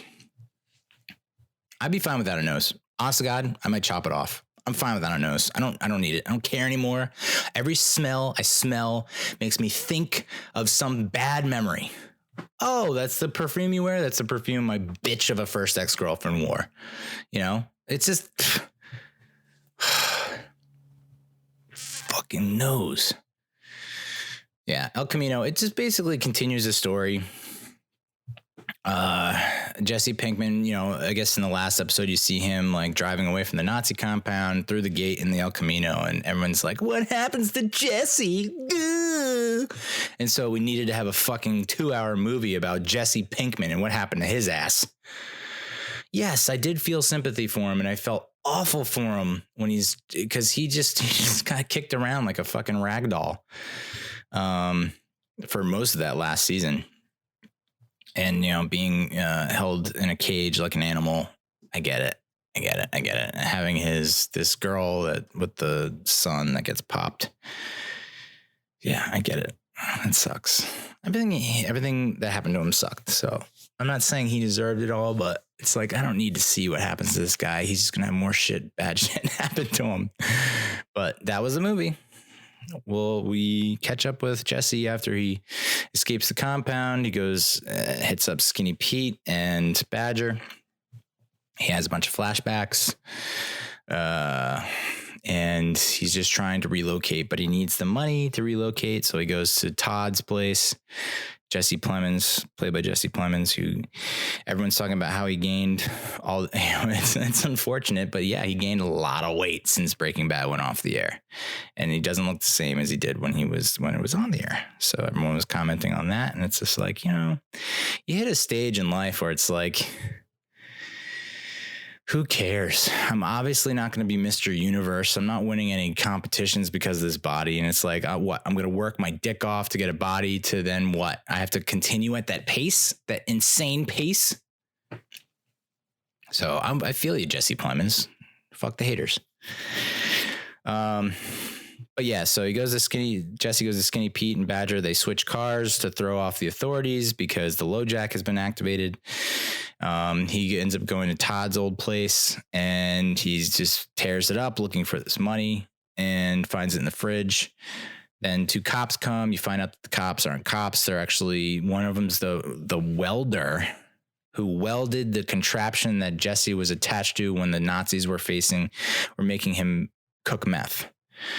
And like that was supposed to be like a big moment for everyone. And everyone I've heard talk about this has been like, that was the big moment. It's like, I don't remember that fucking welder. I don't know who that is. Turns out I was like, this guy looks familiar.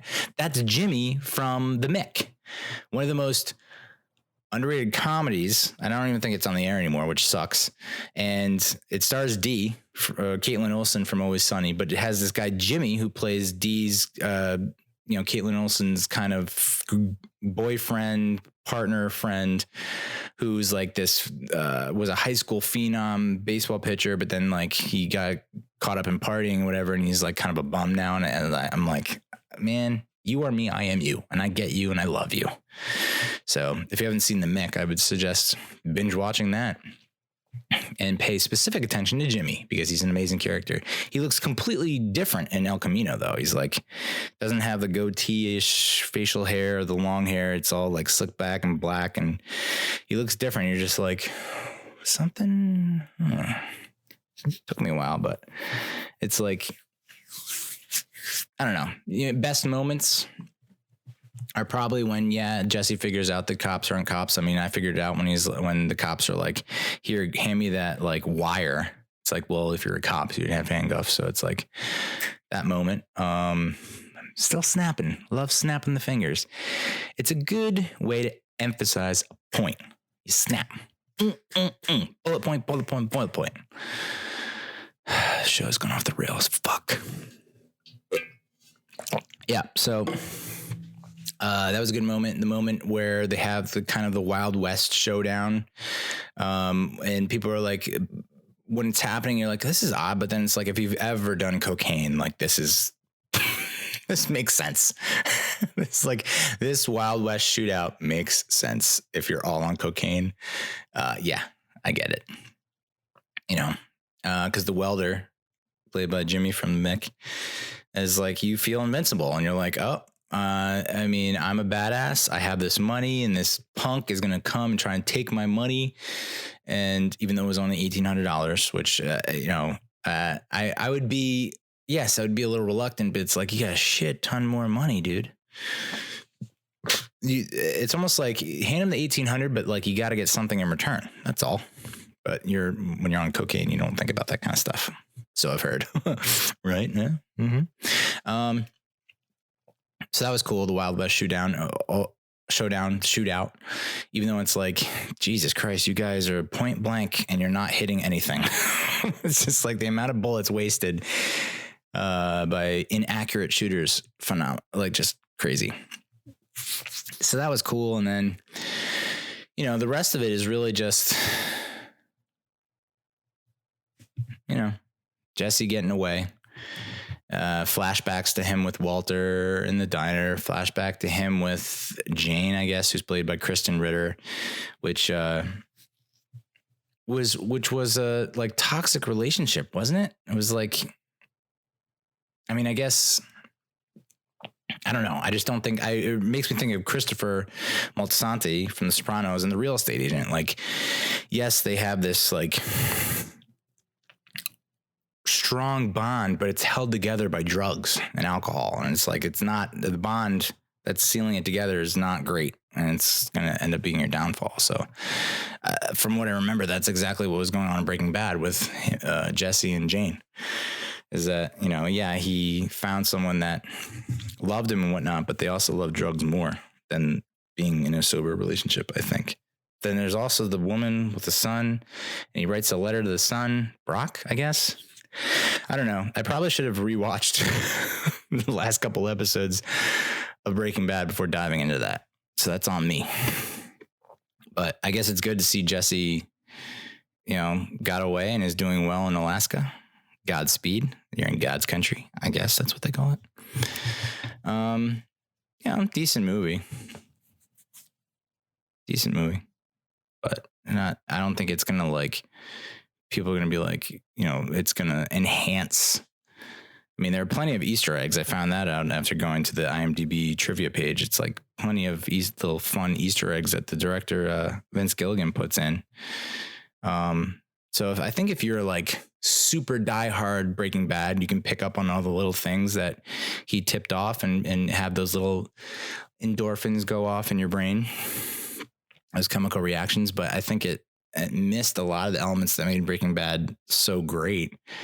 And for what? And everyone's just calling it unnecessary fan service. It's like, I don't disagree. It still was, I didn't feel like I wasted my time, but I also don't feel like,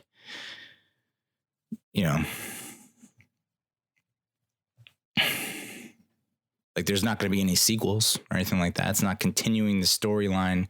It was basically just wrapping up one storyline, Jesse's storyline, because people were so worried about Jesse Pinkman. It's like, all right, I get it. Anyway. All right. So that's El Camino, my super professional review. Let's talk about Brightburn. It's a movie that I was really attracted to. I like the premise. It's essentially like, what if a Superman level type character crashed down to Earth as a baby? Basically, what if Superman grew up but was bad? Like, same kind of origin story. Distance crash lands on a spaceship to Earth in Kansas, which is the same here in Brightburn. A couple takes the baby in and raises him, and he discovers he has superpowers, but he doesn't use the superpowers for good. He uses them for evil. It's basically the premise. Elizabeth Banks stars as Tori, the wife, and her husband Kyle is played by Roy from The Office. And it's interesting, the timeline, and it's produced by James Gunn, who did Guardians of the Galaxy. It's written by his brother and his cousin. And, good movie. Starts in 2006, which I think is an interesting year that they picked, because that's also the year that Superman Returns hit theaters with Brandon Routh. And then we see the baby growing up, and then because the Tori and Kyle, the parents, the Kents in this version of the Superman story, can't conceive. They're having trouble conceiving. And so this is like it is literally a gift from God, just dropped in their lap. So of course they take the baby in, and raise it as their own. And they tell the kid that he's adopted. So like you see home videos of the kid growing up, and it looks pretty normal. And then 10 years later, 2016, although this is where I was getting confused, because like they show the kid upright with a shovel patting dirt, and you're like, okay, that kid's can be anywhere from 5 to 9. I don't know. I'm not good with ages on young kids. And then they say 10 years later, and it looks like the kid hasn't gone through puberty yet. So I think he's 13. I don't know. His voice has not lowered yet, but the assumption here is he's going through puberty. So essentially this could be an allegory for, and this is a major reason why the parents don't respond earlier to the threat of this kid, because he is going through puberty, and puberty is a rough time and a lot of emotions and whatnot running through the body at that point. But yeah, he starts showing signs of weirdness, sleepwalking, chanting in a foreign tongue,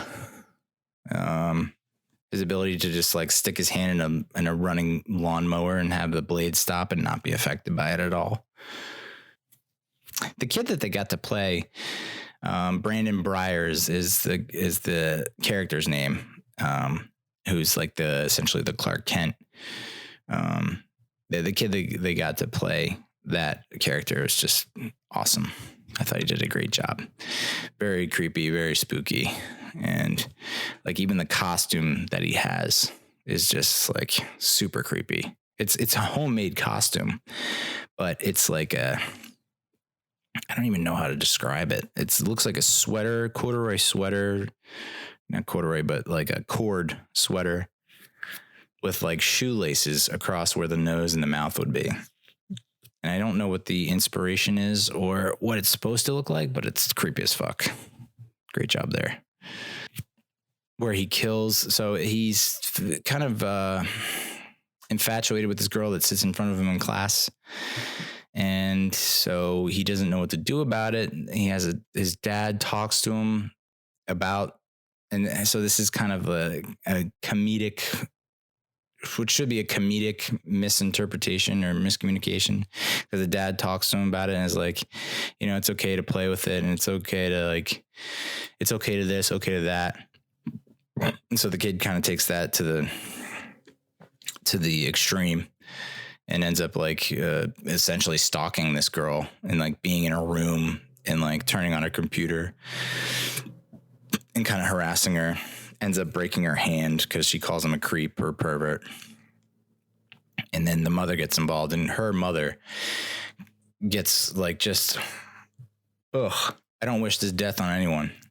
The scene where, and she's a waitress in like a diner or restaurant, and it's after hours, closing hours, and like Brandon Brier shows up and just takes it to her. And the worst part is like the glass in the eye, dude. Oh, the glass in the eye is just like, I needed a moment after that for sure. My wife couldn't watch, and I was like, I had trouble watching that, but I couldn't look away. He slaughters the chickens, and Tori, the mother. So essentially the mother, Elizabeth Banks, just keeps making excuses for him. Just like, he's my son. I love him. I will always defend him. And the husband is just like, yo, this is an alien. I know you want this to be your son, but this is not a human like you and me. We've never seen him bleed. He never gets sick. Like, this is an alien. He's not us. And, when the father is like, yeah, we're going on a hunting trip, and you're like, see you, Dad. Like, you're not coming back. No shot in hell. You are donezo, bro. And of course he like takes him out to the woods, and the kid's like goes to investigate something, and the dad just like lays back and like eyes him up, scopes him up, and just like shoots, and it just bounces off the kid's head, and you're just like, oh fuck. yo. And of course he does the laser beams into the dad's eyes and melts his face,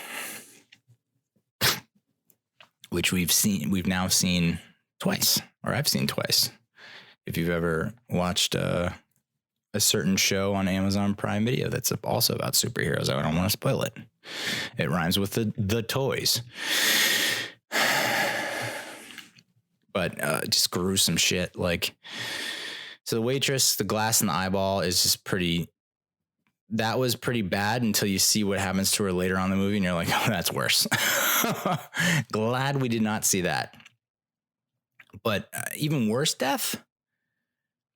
I mean, looking into your eyes of your son, quote unquote, and getting melted, that stinks. Glass in the eye, that stinks. But I guess it was the uncle who's trying to drive away. The fact that he's like, he's drinking, he drives home. He like finds the kid in the closet and he's like, what are you doing? You scared me. Get the hell out of here. And he's like treating him like shit. Or not treating him like shit, but he's like trying to, have some authority over the kid while being like somewhat buzzed or drunk. And then the kid just like going hog wild, and he just immediately like takes off and drives away. Thought that was kind of odd. It was like, just call for your wife real quick. Just be like, hey, this kid's a madman. Let's get the fuck out of here. Instead, he's like, I'm just going to get in my car and bounce. And his death has got to be the worst. Gah. Brandon Breyer like picks up the car and pulls it all the way up into the air, high up in the air, and then drops it grill first. And he just, first of all, wear a seatbelt, dude. Although that was an old truck. I don't know if they had old trucks have seatbelts, but if it did, like, wear a seatbelt. God damn. And I understand, like, you're in a panic. Like, you're running away from an evil kid who can fly. Like, yeah, maybe the seatbelt's not top of mind at that point. But throwing a seatbelt, and of course he wasn't, and his face goes through the steering wheel, which is very similar to the whole curb stomp that Anthony did on Coco after Coco harassed his daughter. So, yeah, I guess you can survive a curb stomp or a steering wheel stomp. And so his jaw comes off, and you're like, oh my God, his fucking jaw is off. And then the kid starts playing in the blood, and you're like, yeah, this kid... No, there's no coming back from that. I said this to my wife. I was like, so interesting that I felt a bit accelerated. It was like, hey, this kid hit puberty, complete evil, psycho. And, I know the spaceship was sending him secret messages, and that is his true home. And yeah, I mean, you could say that he was possessed in a way. It's not really him. It's whatever message has, I guess, sometimes when there's another snap, it's the third snap in that friggin' episode. I'm like Thanos over here. But you've seen certain instances in people where there's a trigger word or something. I think this happened in with Treadstone and the whole Jason Bourne series. Like, there's a word that will activate certain people. It just sets people off, it triggers them, and then they become this other person, homicidal maniac. And I guess that's what's happening here. The spaceship is sending some kind of message to the kid, and you find out he's chanting in foreign tongues, and you find out that the message that the ship is sending is take the world. And then we're all screwed. I'm going to be honest. I really, really thought Tori was going to survive. And I think that must have been the final twist. It's I thought Elizabeth Banks was like, all right, I've allowed this to happen. This is my fault. Everyone's dying, and I gotta atone for everything, all the mistakes I've made, and redeem myself and take care of this. And I thought she was really going to come through and do it. And no, dead wrong. The fact that yeah, okay, she did try to kill you, and so now you got to kill her because you're the kid, and she did try to kill you, and she did try to trick you and dupe you, But I thought there was still going to be that moment, like when he picks her up and like blasts through the roof of the barn and it flies up into the sky, into space, which people were like, you can't survive the husband. And I was like, all right, just suspend your disbelief, dude. You don't have to fact check everything. But he carries her into the, I don't know, upper sky limits, stratosphere, whatever, and just drops her. Ugh. And there were two moments. It was like the moment where he reaches the apex of his climb and they're hovering there and he's looking to her eyes. I thought like, okay, she's mangled. Her face is just mangled, but she's still alive. Like he's going to look at her and he's going to be like, and she's going to say something. And that'll be a trigger word for him to go the opposite way. Like he'll be like, she'll say, you know, Rosebud or, you know, Martha or something, some kind of word. And he'll just kind of like snap out of it and be like, oh my God, Mom, I love you. And like take her down and land her safely. And then we'd figure it out from there. Nope. Drops her like a bad habit. And then I was seeing her fall in slow motion, looking up. And I, honest to God, I thought the kid was going to have a second guess himself or have a doubt and be like, you know what? No, I can't let her die. She's supported me throughout this whole time. Even when I was murdering people, she still loved me and was still, you know, defending me and supporting me. And then he was going to like catch her right before she hit the ground and like swoop her up and then take her away and imprison her or something like that. Nope. She dropped and died. And then he crashes a plane to cover it up. It's like, whoa, we really doubled down there. This kid is not fucking around. I don't know if they'll get a sequel. I like how they ended it though, to keep it open to the possibility of a sequel. I think that I don't mind them exploring it. I think it's something, you know, in a way, because you end the movie and you're like, oh, so the bad guy wins.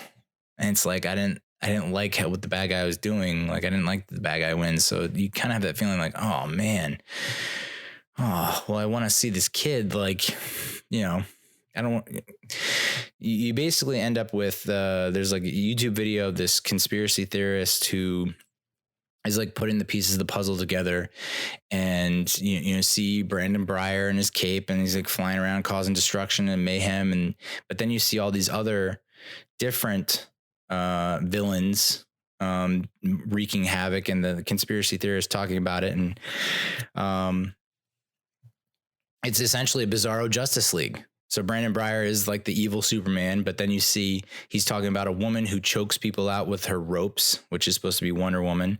You see a half man, half sea creature who's like taking down submarines and being diabolical under the water, and that's supposed to be Aquaman. And then you see like I guess I don't remember this part, but there was like a Martian Mindhunter type character who's also doing some evil deeds done dirt cheap. So they definitely set it up and left it open so that there's possibility of this like bizarro Justice League coming together, but then who is the hero? So I thought if they were going to really consider maybe doing a sequel and kind of expanding the universe and turning it into something cool on its own, maybe they would hint at a hero or superhero that could possibly take down Brandon Breyer and this bizarro Justice League that is formed. There was also an image of the Crimson Bolt, which was Rainn Wilson's character from James Gunn's film Super, who I guess had similarities to Batman, although you think Crimson Bolt, you think the Flash. But so I mean, there's potential there. It didn't get outstanding reviews. I think it was like in the 50s or 60s, both audience and critics. I think, you know, it did well, playing on a lot of what we've known about Superman and turning it on its head. And I think they should explore continuing the storyline, because I certainly think it's interesting.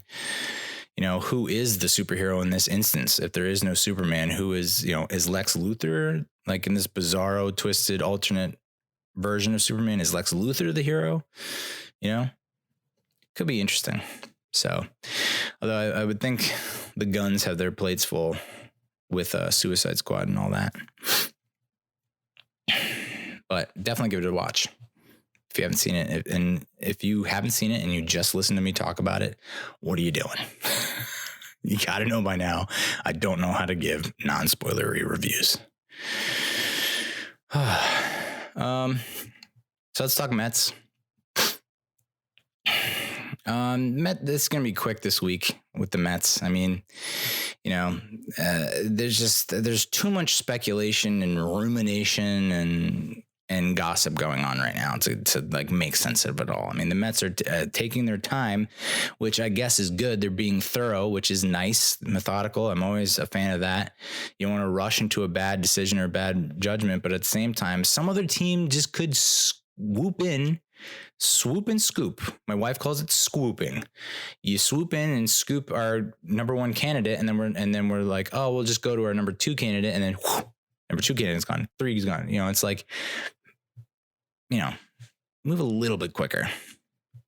Dusty Baker. So that was a name I didn't really bring up last week, I don't think. But, Disha Thorsa from the New York Daily News said that Dusty Baker checks all the boxes for the next Mets manager. I don't know about that.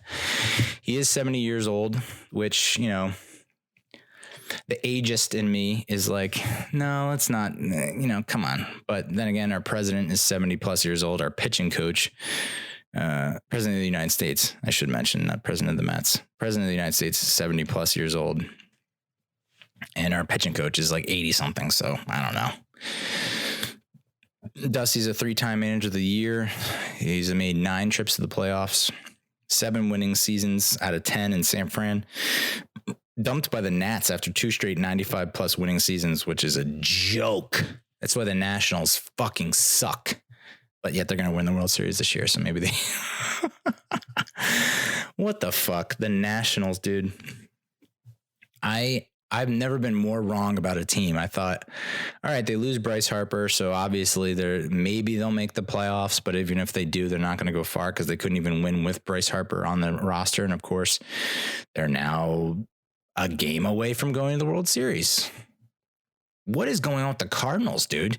You come out and you pummel the Braves. First of all, the Braves and the Dodgers. That has to be a fate worse than death. And I think I've been there once or twice before. All right. I think the 2005 New York Giants, went like 11-5. They looked real good. And then I believe they host the wild card against the Panthers, and they get smoked like 23-0. I was like, well, what the hell was that season? Looked so good in the regular season. We don't even show up in the postseason. 2008 Giants, we go 12-4, home field advantage. Of course, Plax shoots himself in the friggin' leg. But 12-4, home field advantage. We haven't had that since 2000, I think. And then, just don't show up. We get a bye and we face the Eagles in the divisional round, and we just get crushed. We just don't show up. Mets, I would say 2006 was a real downer. I mean, you win 100+ games and then you don't even make it to the World Series. That's rough. But at least you got the NLCS, I guess. So, I've been there before, but if you're like a Braves or a Dodgers fan, whoa, losing in the NLDS in that fashion too. Dodgers with your number one coming out of the bullpen and giving up the game tying home run. And then the Braves just completely not showing up in an elimination game and getting run out of the building in the first inning, 10 runs to the Cardinals.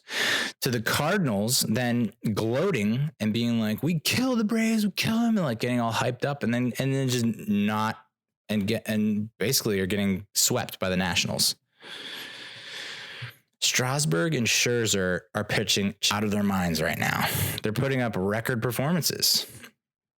Like double-digit strikeouts, no walks type performances. I mean, they're just like, I've never seen pitching like that before. I mean, and we have with DeGrom, but like this is almost more dominant DeGrominant than DeGrom. Dusty Baker, though, it's crazy that he gets fired after 295-plus winning seasons. But, I mean, they got eliminated in the first round of the playoffs. They had not won a playoff series under his watch, which, I don't know. I'm still, if you're a Mets fan, just getting to the playoffs is nice.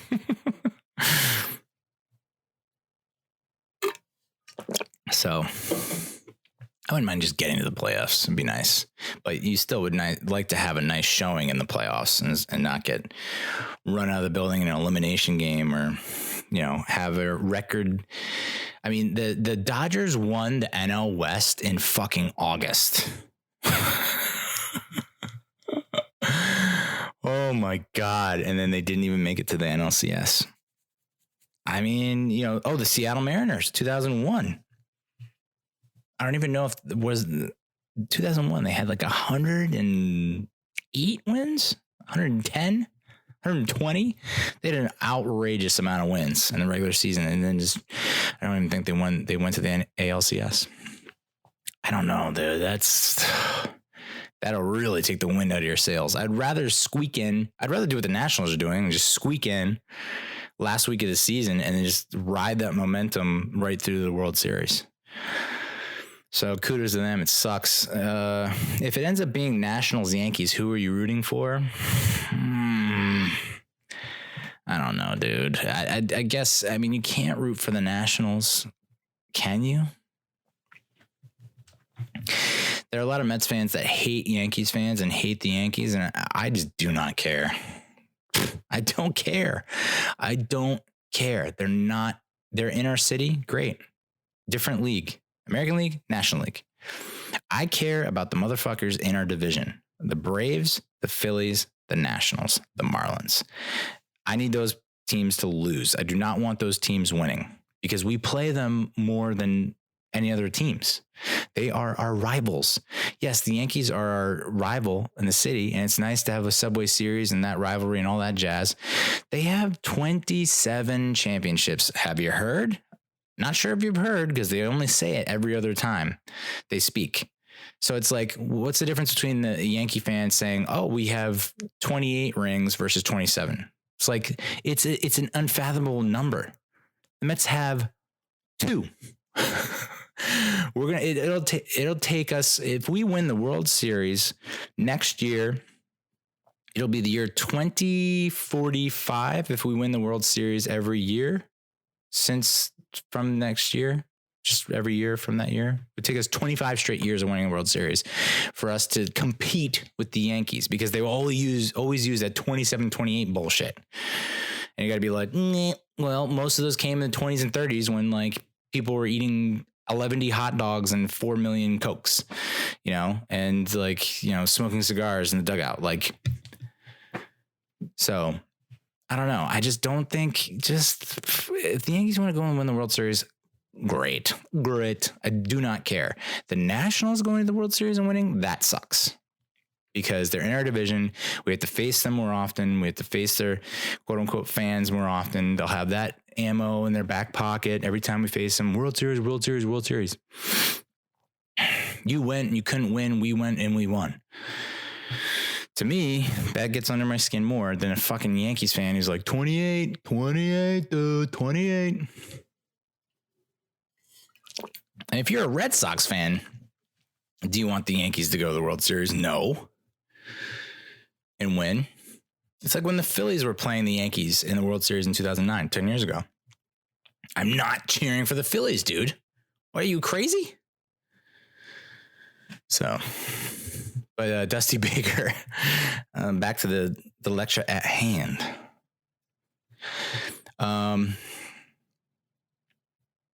So, yeah, I mean, Dusty, I don't know. I wouldn't mind that, I guess. If all else falls through, that's a good last resort to have. Another candidate, Luis Rojas, is the current quality control coach. So this is the guy I mentioned last week that I didn't know anything about. I did a little more research on this time. A 38-year-old with high baseball IQ. Is the son of Felipe Alou, brother of Moises, and nephew of Matty and Jesus. So it's got that baseball royalty that everyone loves to jizz over. And then here's another update about Carlos Beltran. This motherfucker has gone from not being interested in at all in the position to considering the position to now the Mets manager job is the only manager job he's considering. He declined interviews with the Cubs and the Padres per report. So Andy Martino, or whoever the hell, reported that he had no interest or it'll never work because of the past. Like, come on, dude. You vet your shit. Can't just like pop off and not have any facts to back it up. That's my job. Beltran interviewed with the Mets on Thursday. He was serving as a special advisor to Brian Cashman after losing out the manager position to Aaron Boone. But, good mentor, clubhouse leader, bilingual, which is huge these days. Maybe he can talk to Diaz and say, hey, man, what is your deal? Two other candidates that are really under the radar, dark horse candidates, Carlos Febles and Ron Reinke. I mean, have harder to pronounce last names, guys. Two Red Sox coaches who are now in consideration because they have a connection with Allard Baird, who is a Mets executive now, came from Boston. Febles is the Red Sox third base coach and was a minor league manager for 6 seasons. Reinke was Alex Cora's bench coach for last year's World Series team. He also managed the Brewers to the NLCS in 2011, and he was a top lieutenant for Mike Scioscia with the Angles. The obtuse Angles of Anaheim. Marcus Stroman is going to change his number out of respect to Jose Reyes. I don't know. Considering Jose Reyes' domestic disputes and all that jazz, I don't think Jose Reyes is going to have his number retired anytime soon. And I know Stroman grew up and was a fan of Reyes and played with Reyes in Toronto. Fine. And maybe that's for the best. I think that number might be a little cursed, if we're being honest. So I don't mind him changing his number. He wore number 54, number 6 of the Blue Jays. Of course, McNeil is 6. So maybe he goes to 54, which I don't hate. Quote, grew up watching the passion and energy of Jose Reyes at Shea Stadium. Also loved playing with him. With that being said, I don't feel right wearing his number because of the incredible career he had in a Mets uniform. Excited to switch numbers and compete in Queens next year. Okay. 54? All right. I don't hate it. We got DeGrom is 48. Syndergaard, 34. Matz. The fuck is Matz's number? I don't know. Wheeler's 38. Sad how little I know about numbers.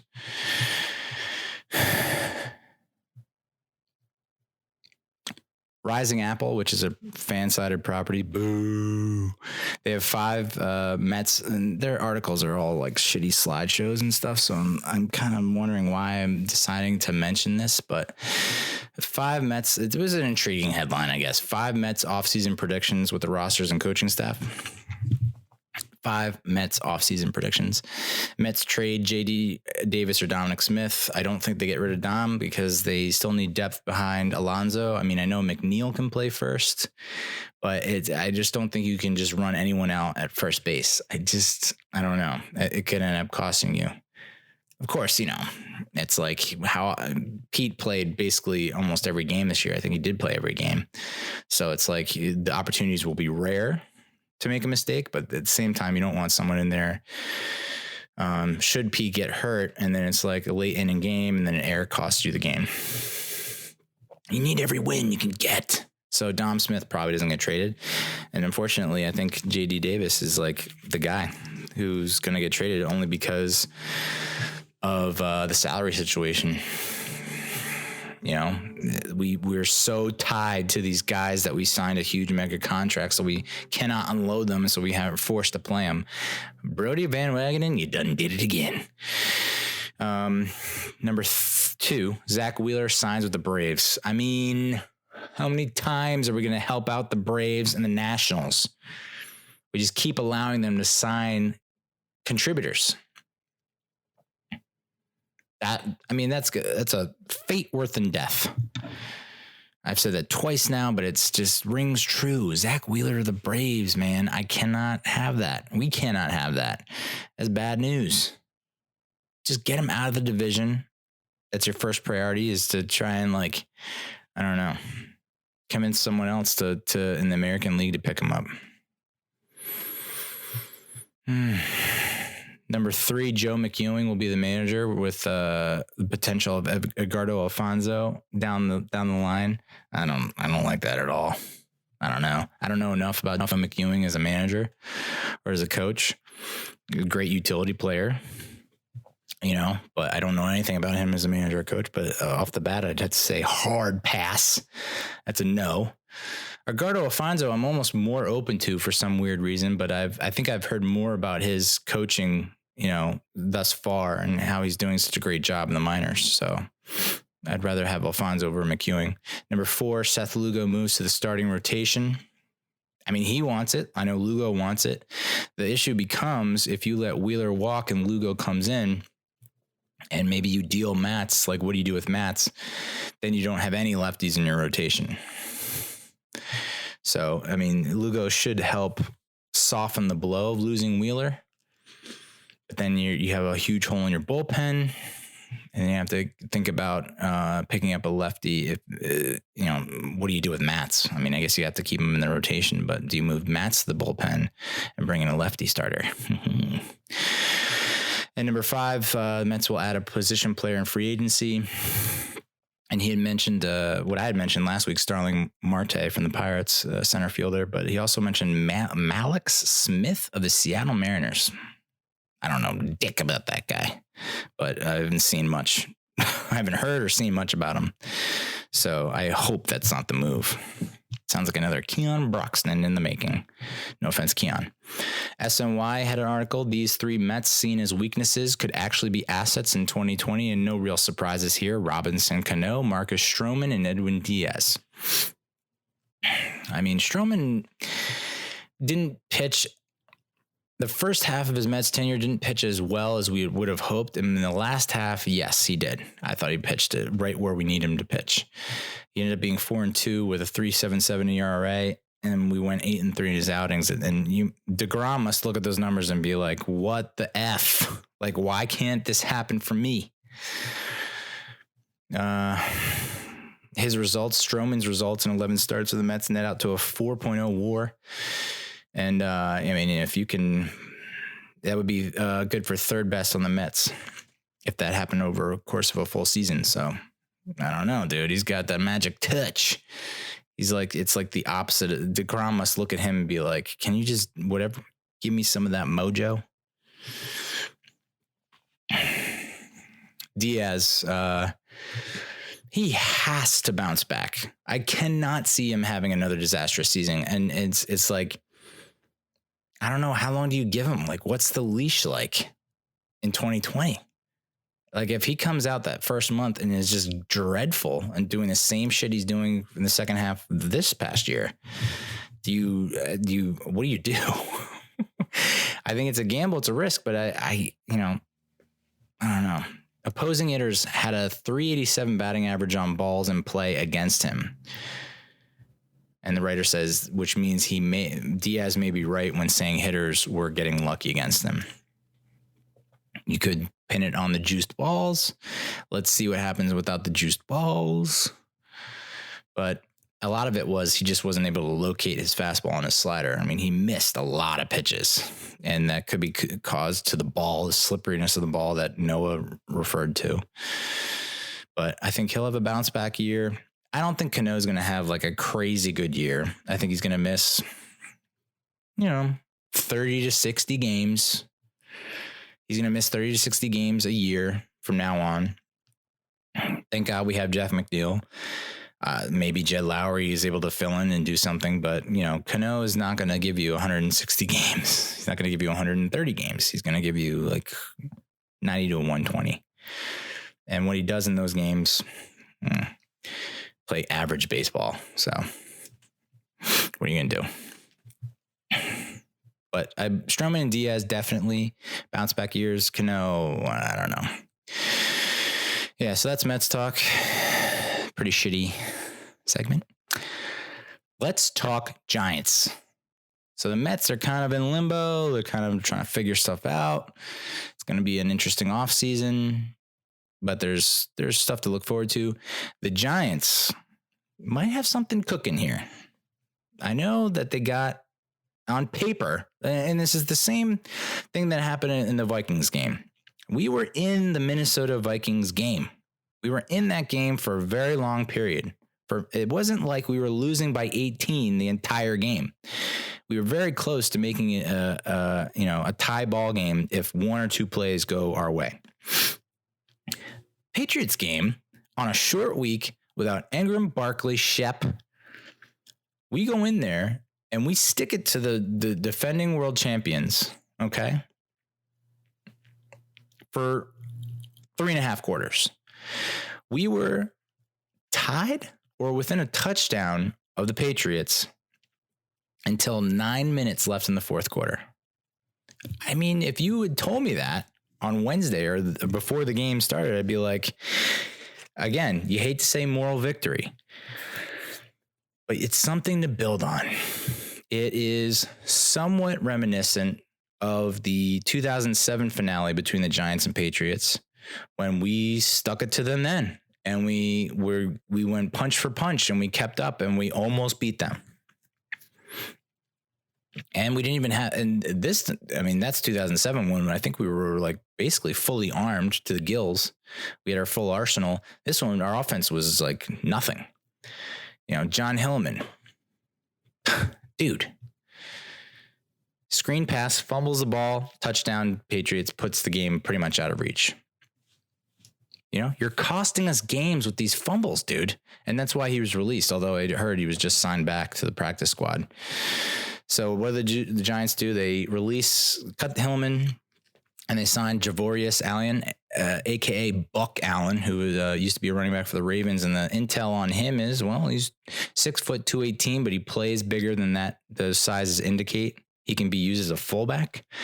28 years old. He's in his 5th season, only 6 starts in 54 games, but he averages 4.4 yards per touch. And here's the kicker. Only 3 fumbles in 469 touches. That's 1 fumble per 156 touches, which, you know, he probably gets, I don't know. He'll go multiple games without fumbling the ball is what I'm saying. Not like Hillman, who's fumbling the ball every game. Buck had two decent seasons with Baltimore. His career worst was last season, 2018, but he does have a nose for the end zone, having scored 10 touchdowns. So that could give you a nice little red zone option, even if Barkley comes back. And boy, do we miss Barkley. And he's practicing. He looks like he might return against Arizona. Ingram is practicing. He looks like he might return to Arizona against Arizona. Sterling Shepard, I think it's wise to just keep him out another week.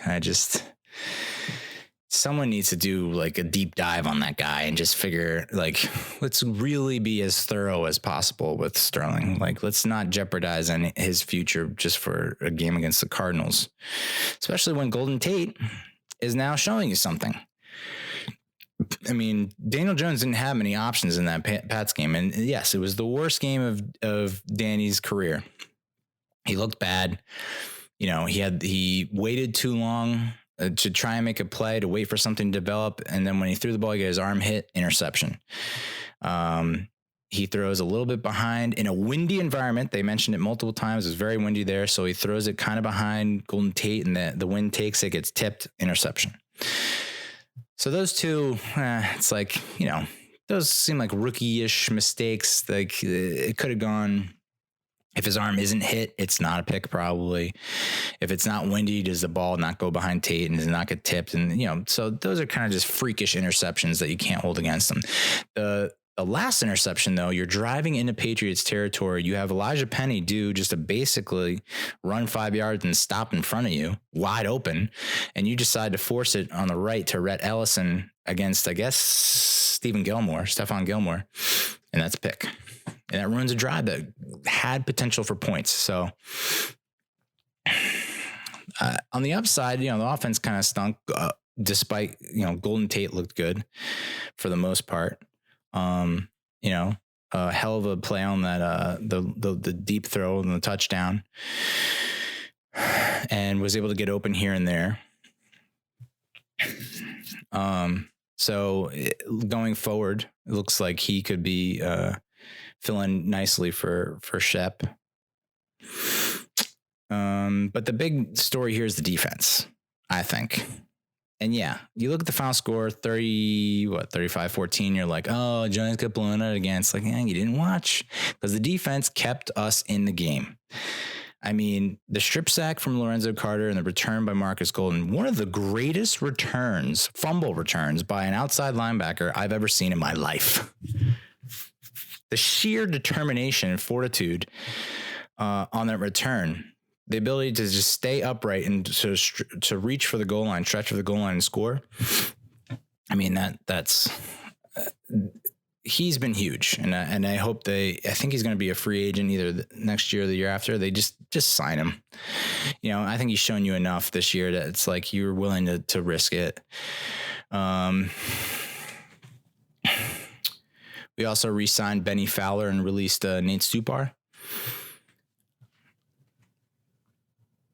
I mean, yeah, we need depth, especially if Sterling Shepard is going to be out for a prolonged time. I don't think Stupar really gave you anything on defense per se, maybe special teams, but David Mayo has done an outstanding job.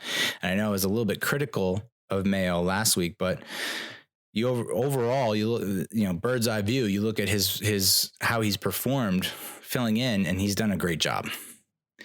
I don't think you can ask for too much more, considering the guy wasn't on your roster in training camp. He was cut by the 49ers and was a backup in Carolina, and then you insert him into the lineup as a starter. And he's giving you, I want to say, 8th best grade among inside linebackers. I could be pulling that out of my ass, but the truth is, the takeaway here is he's giving you more than what you expected, and he's performing a hell of a lot better than Nate Stupar. So I can imagine a scenario where, he gives you great depth. No, either way you slice it, any way you slice it. I mean, you have Ogletree is going to be your starter, and Ryan Connolly should be your other starter. But the ability to cycle in Mayo is a nice little insurance policy, especially if Connolly is going to be a Sean Lee who's like constantly getting hurt. Hopefully that's not the case. And I cannot believe I have not heard more about this. It makes me think that there's something more to the story, but it's not Deon Buchanan. Dayon Buchanan, released by the Buccaneers after only playing 7 snaps and through 6 weeks.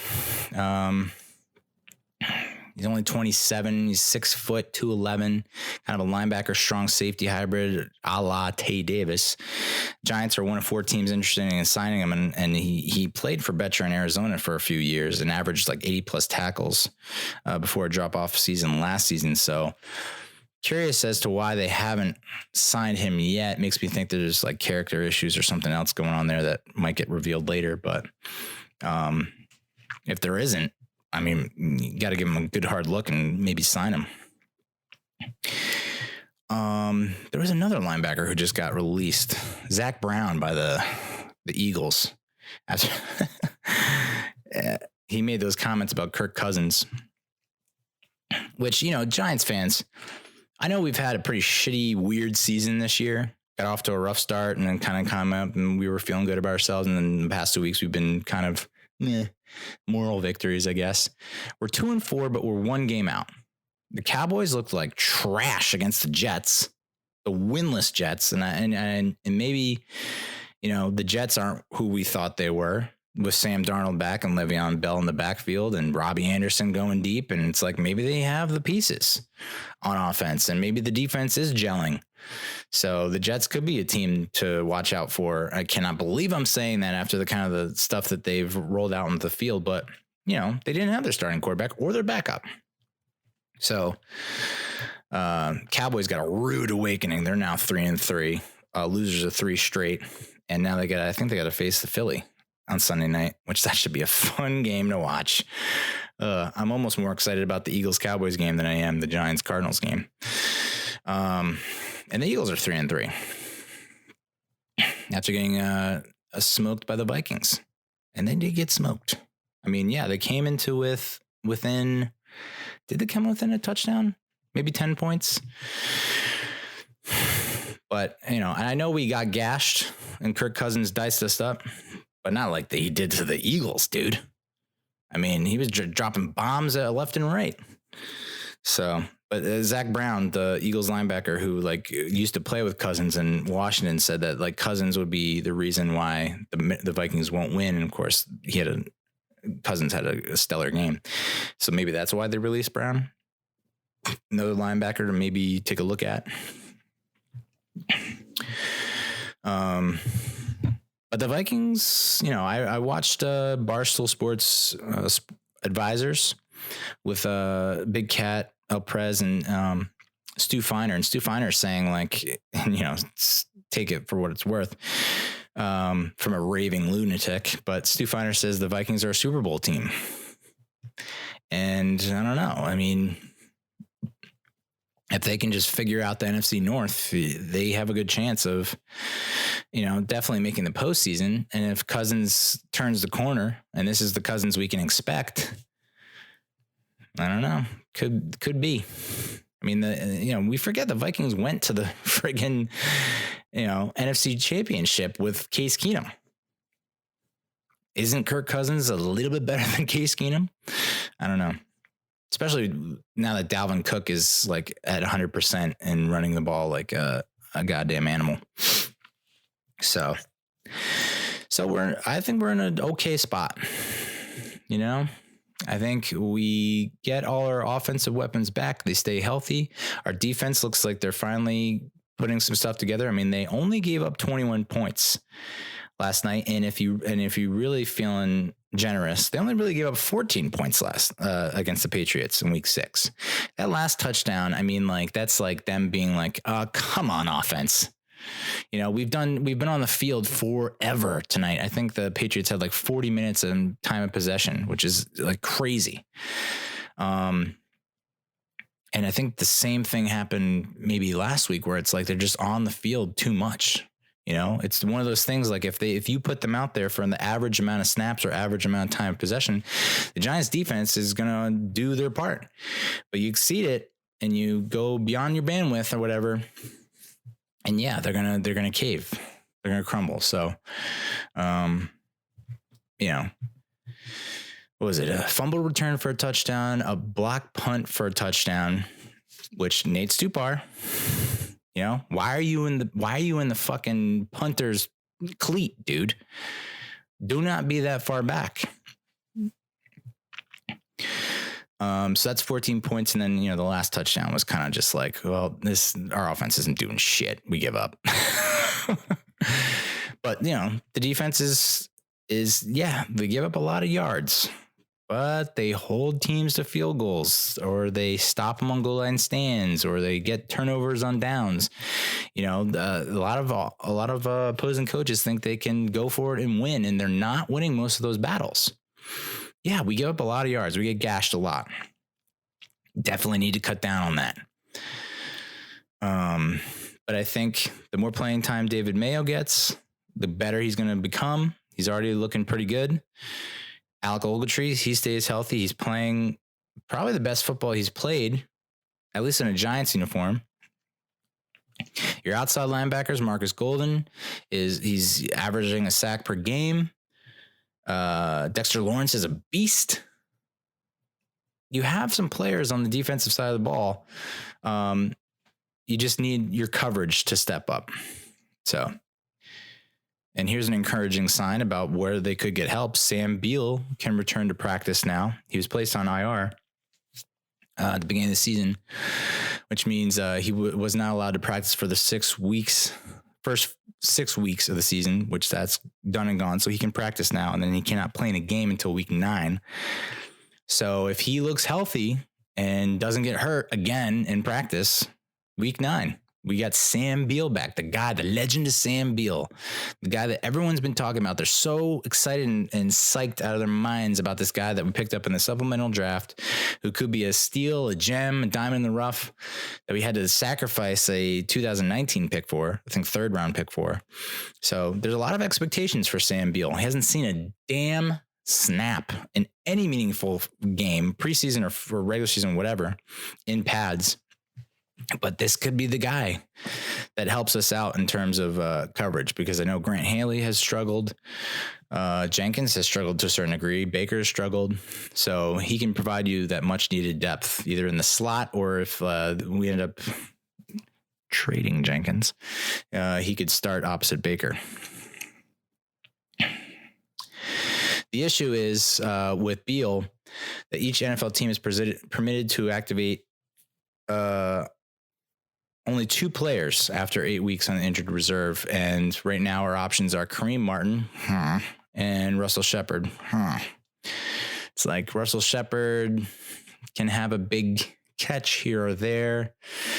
Kareem Martin was supposed to be this huge free agent acquisition that was supposed to help us, out with the transferal to Betcher. Help out with that transition, and he's been kind of just a major disappointment. So out of the 3, it's like you've seen what you can get from Shepard. You've seen what you can get with Kareem. You haven't seen what you can get from Sam Beal. So I'm more inclined to like activate Sam Beal and Russell Shepard, because your outside linebacker crew seems pretty set with Marcus Golden, Lorenzo Carter, and O'Shane Zimenez. OBJ is frustrated with not getting the ball in Cleveland. Now, I think this was before their game with Seattle, because he had something like, 9 targets and 6 catches, or was it 9 catches on like 12 targets? So they definitely threw him the ball more against Seattle, and he had 100+ yards receiving. Although that one catch that everyone was like creaming their jeans over, where it's kind of deep on the right sideline, might have been out or corner pattern. That's not a catch. I don't know how that's a catch. He went up, he got 1 foot down, and his helmet landed out of bounds. Incomplete. I mean, good job, great effort, but that's not a catch. So, but yeah, I mean, what are you going to do? And now there are rumors swirling around that their GM Dorsey is going to trade him, and Dorsey said that's fake news, but it's like, you kind of see what you're dealing with here. Try to get the ball to OBJ. You force the ball to OBJ. You ignore some other patterns or open receivers, or you try to spread the wealth, and then he's saying he's not getting the ball enough. So tough out there in Cleveland. Oh boy. But the trade deadline is October 29th. It's the end of October. And the Giants have some pieces that they could deal, and maybe they should deal. I know the Cardinals, our week 7 opponent, are listening to trade calls for Patrick Peterson. That's a guy who I would love to trade for. I mean, I probably won't happen. I think Arizona said they're not going to trade him, but he hadn't missed a game since 2011. Hasn't missed a game. Hasn't missed a start in his entire career until this year, when he was suspended first 6 games for PEDs. And of course, he makes his return against us. Awesome. But he's made the Pro Bowl every season of his career, 3-time All-Pro, 29 years old. He requested a trade back in October of last year, and he's got 1 more year left on his contract with a cap hit of around $13 million, but a dead cap of less than $700. Janoris Jenkins is making more than Patrick Peterson. I mean, that's enough for me. You look up Patrick Peterson on Pro Football Reference, and then you look up Janoris Jenkins on Pro Football Reference, and you're like, what the actual fuck is going on? How the hell is Janoris Jenkins making more than Patrick Peterson? So if we can get Patrick Peterson, I don't know who the hell we trade to get him, but we should. Because that would be huge. So Matt Lombardo of NJ.com thinks that Janoris Jenkins could go to the Kansas City Chiefs. And the Chiefs were looking at Jalen Ramsey for a while. But if that falls through, I think Jenkins could be a nice fit for them. Jenkins is allowing 15.4 yards per reception. And according to Pro Football Focus, opposing quarterbacks have a 99.5 passer rating when targeting him. I mean, it's got to be Betcher's system, right? It has to be Betcher's system. That's the only thing I can think of. And he's just not a fit. And so I would love to. I think it's time to move on, even though he's provided some electric plays during his Giants career. You'd have to say that he's definitely disappointed you. I mean, he had the pick against New England, but that's an errant throw affected by the wind. That's an easy interception for any cornerback. So I don't know that that's like, we're going to give him a round of a standing ovation for that interception. And then he allowed that huge pass to Edelman. Edelman made an amazing diving catch, but at the same time, it seems like that's happening to Janoris every week, just allowing big play after big play. This is a crazy one. Golden Tate to the 49ers. Oh. So, we didn't sign him to trade him. This is like the ultimate definition of that. I mean, we've only seen Golden in 2 games, and now we're willing to trade him. But apparently the receiving core for the 49ers has combined for just 36 catches and 481 yards and 3 touchdowns, which is not great through 6 weeks. And Lombardo saying that Tate could walk into San Fran and be the number 3 receiver behind Marquise Goodwin and rookie Deebo Samuel. I mean, Tate's not even the 3 in the Giants. I don't know about that, but something to look out for. I just can't see us, especially knowing Sterling Shepard's fragile nature at this point. I just can't see us like giving up on Golden Tate that quickly. He claims the team knew about his PEDs when they signed him. If they trade him after 2 or 3 weeks, after, essentially maybe less than a month, 3-4 games, then that's like, they must have been super pissed about the PED thing. But if he plays like he played against New England and we get Shepard back, then we've got ourselves a nice little operation. Crazy that maybe it was just that 1 week of rust that he needed to knock off and get that in-game action to kind of just clear the cobwebs, and now he can get back up to speed. The number 30 trade candidate, Rhett Ellison to the Patriots. Yeah, I mean, I don't mind it. Blocking tight end. I can't believe that the Giants would spend that much on a blocking tight end, and it's tough because blocking tight ends don't get a lot of the glory, but I'd like to think that he's contributed to a lot of big runs, and that, we'll definitely need to fill a void should he be gone, but making a lot of money for a blocking tight end who doesn't make a lot of grabs or catches. I think last week was like one of his best games. He had 3 catches for like 30 yards or something like that. In terms of players that maybe we should trade for that could be candidates, I mean, there's Trumaine Johnson, corner for the Jets. He's been pretty average. His deal runs to 2022. Patrick Peterson, who I mentioned, would be, that would be huge if we could trade for him. Mohamed Sanu, who I've always thought should be a Giant just because I think he's from New Jersey and he went to Rutgers. It's like, how are you not in a Giants uniform? Every time he became a free agent or was available, I thought they should have gone out and signed him because it just seems like a dependable receiver that it just will catch the ball if you put it in the vicinity. And the Falcons have Ridley and Jones, so we're kind of light in the receiver position as it is. I say give him a shot. Another Falcon, Desmond Trufant.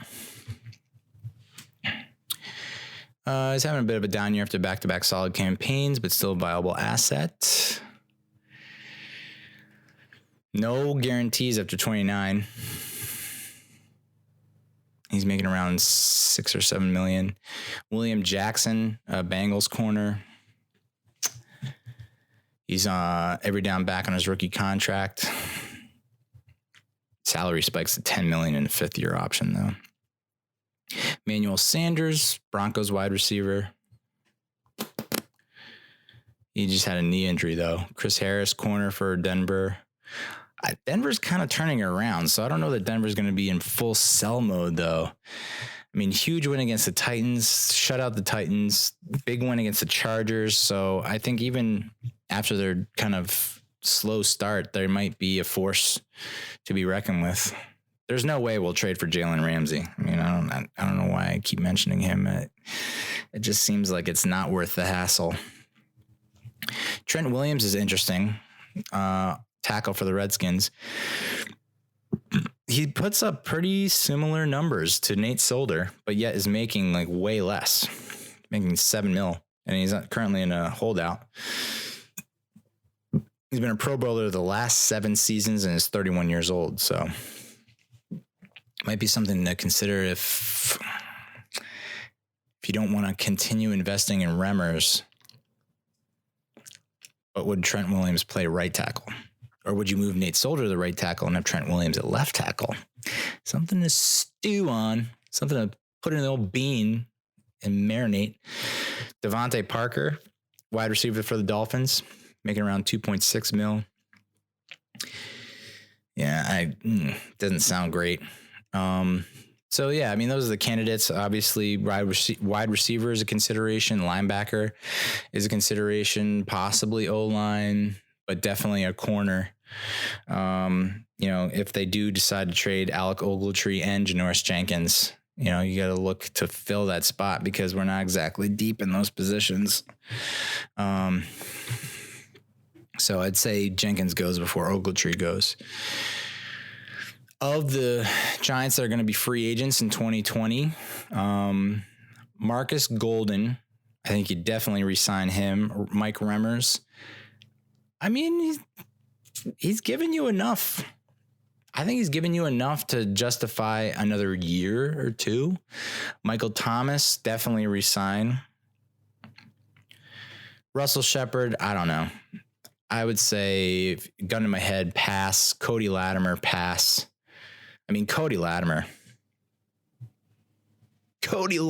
dude. 0 catches. 0 catches. You cannot do that. I mean, and maybe that's Daniel Jones' fault. Maybe 100% of the blame doesn't go on Cody Latimer. Maybe some of the blame goes on Shermer for not calling plays to Cody Latimer. How do you not? I mean, 1 target I think he had. He had 1 target.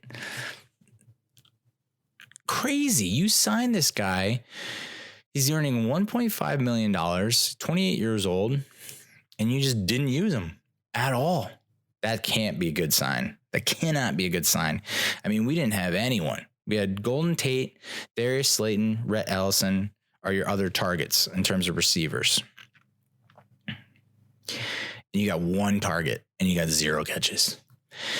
That could be the final nail in the coffin for Cody Latimer. And I know the Patriots are like the best defense in the league, but if Cody Latimer comes out against the Cardinals and still gets 0 catches, I mean, later, dude, later.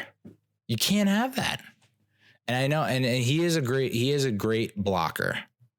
So I give him that, but like we need someone who can catch the ball or we can throw to. I saw some kind of stat that was like the yards of separation, average yards of separation that the Giants receivers got on Thursday night against the Patriots was like the smallest in history or something like that. It was like 1 to 1.5 yards of separation on average for Giants wide receivers against the Patriots. So, Danny didn't have a lot to work with to start out with. His receivers are not getting open. People criticize Daniel for throwing the ball into tight windows But that's also why we loved him, and that's why we like him, and why he's playing and Eli's not, because Eli would not refuse to make those throws. So sometimes those throws are completed, sometimes they're incomplete, and sometimes they're intercepted.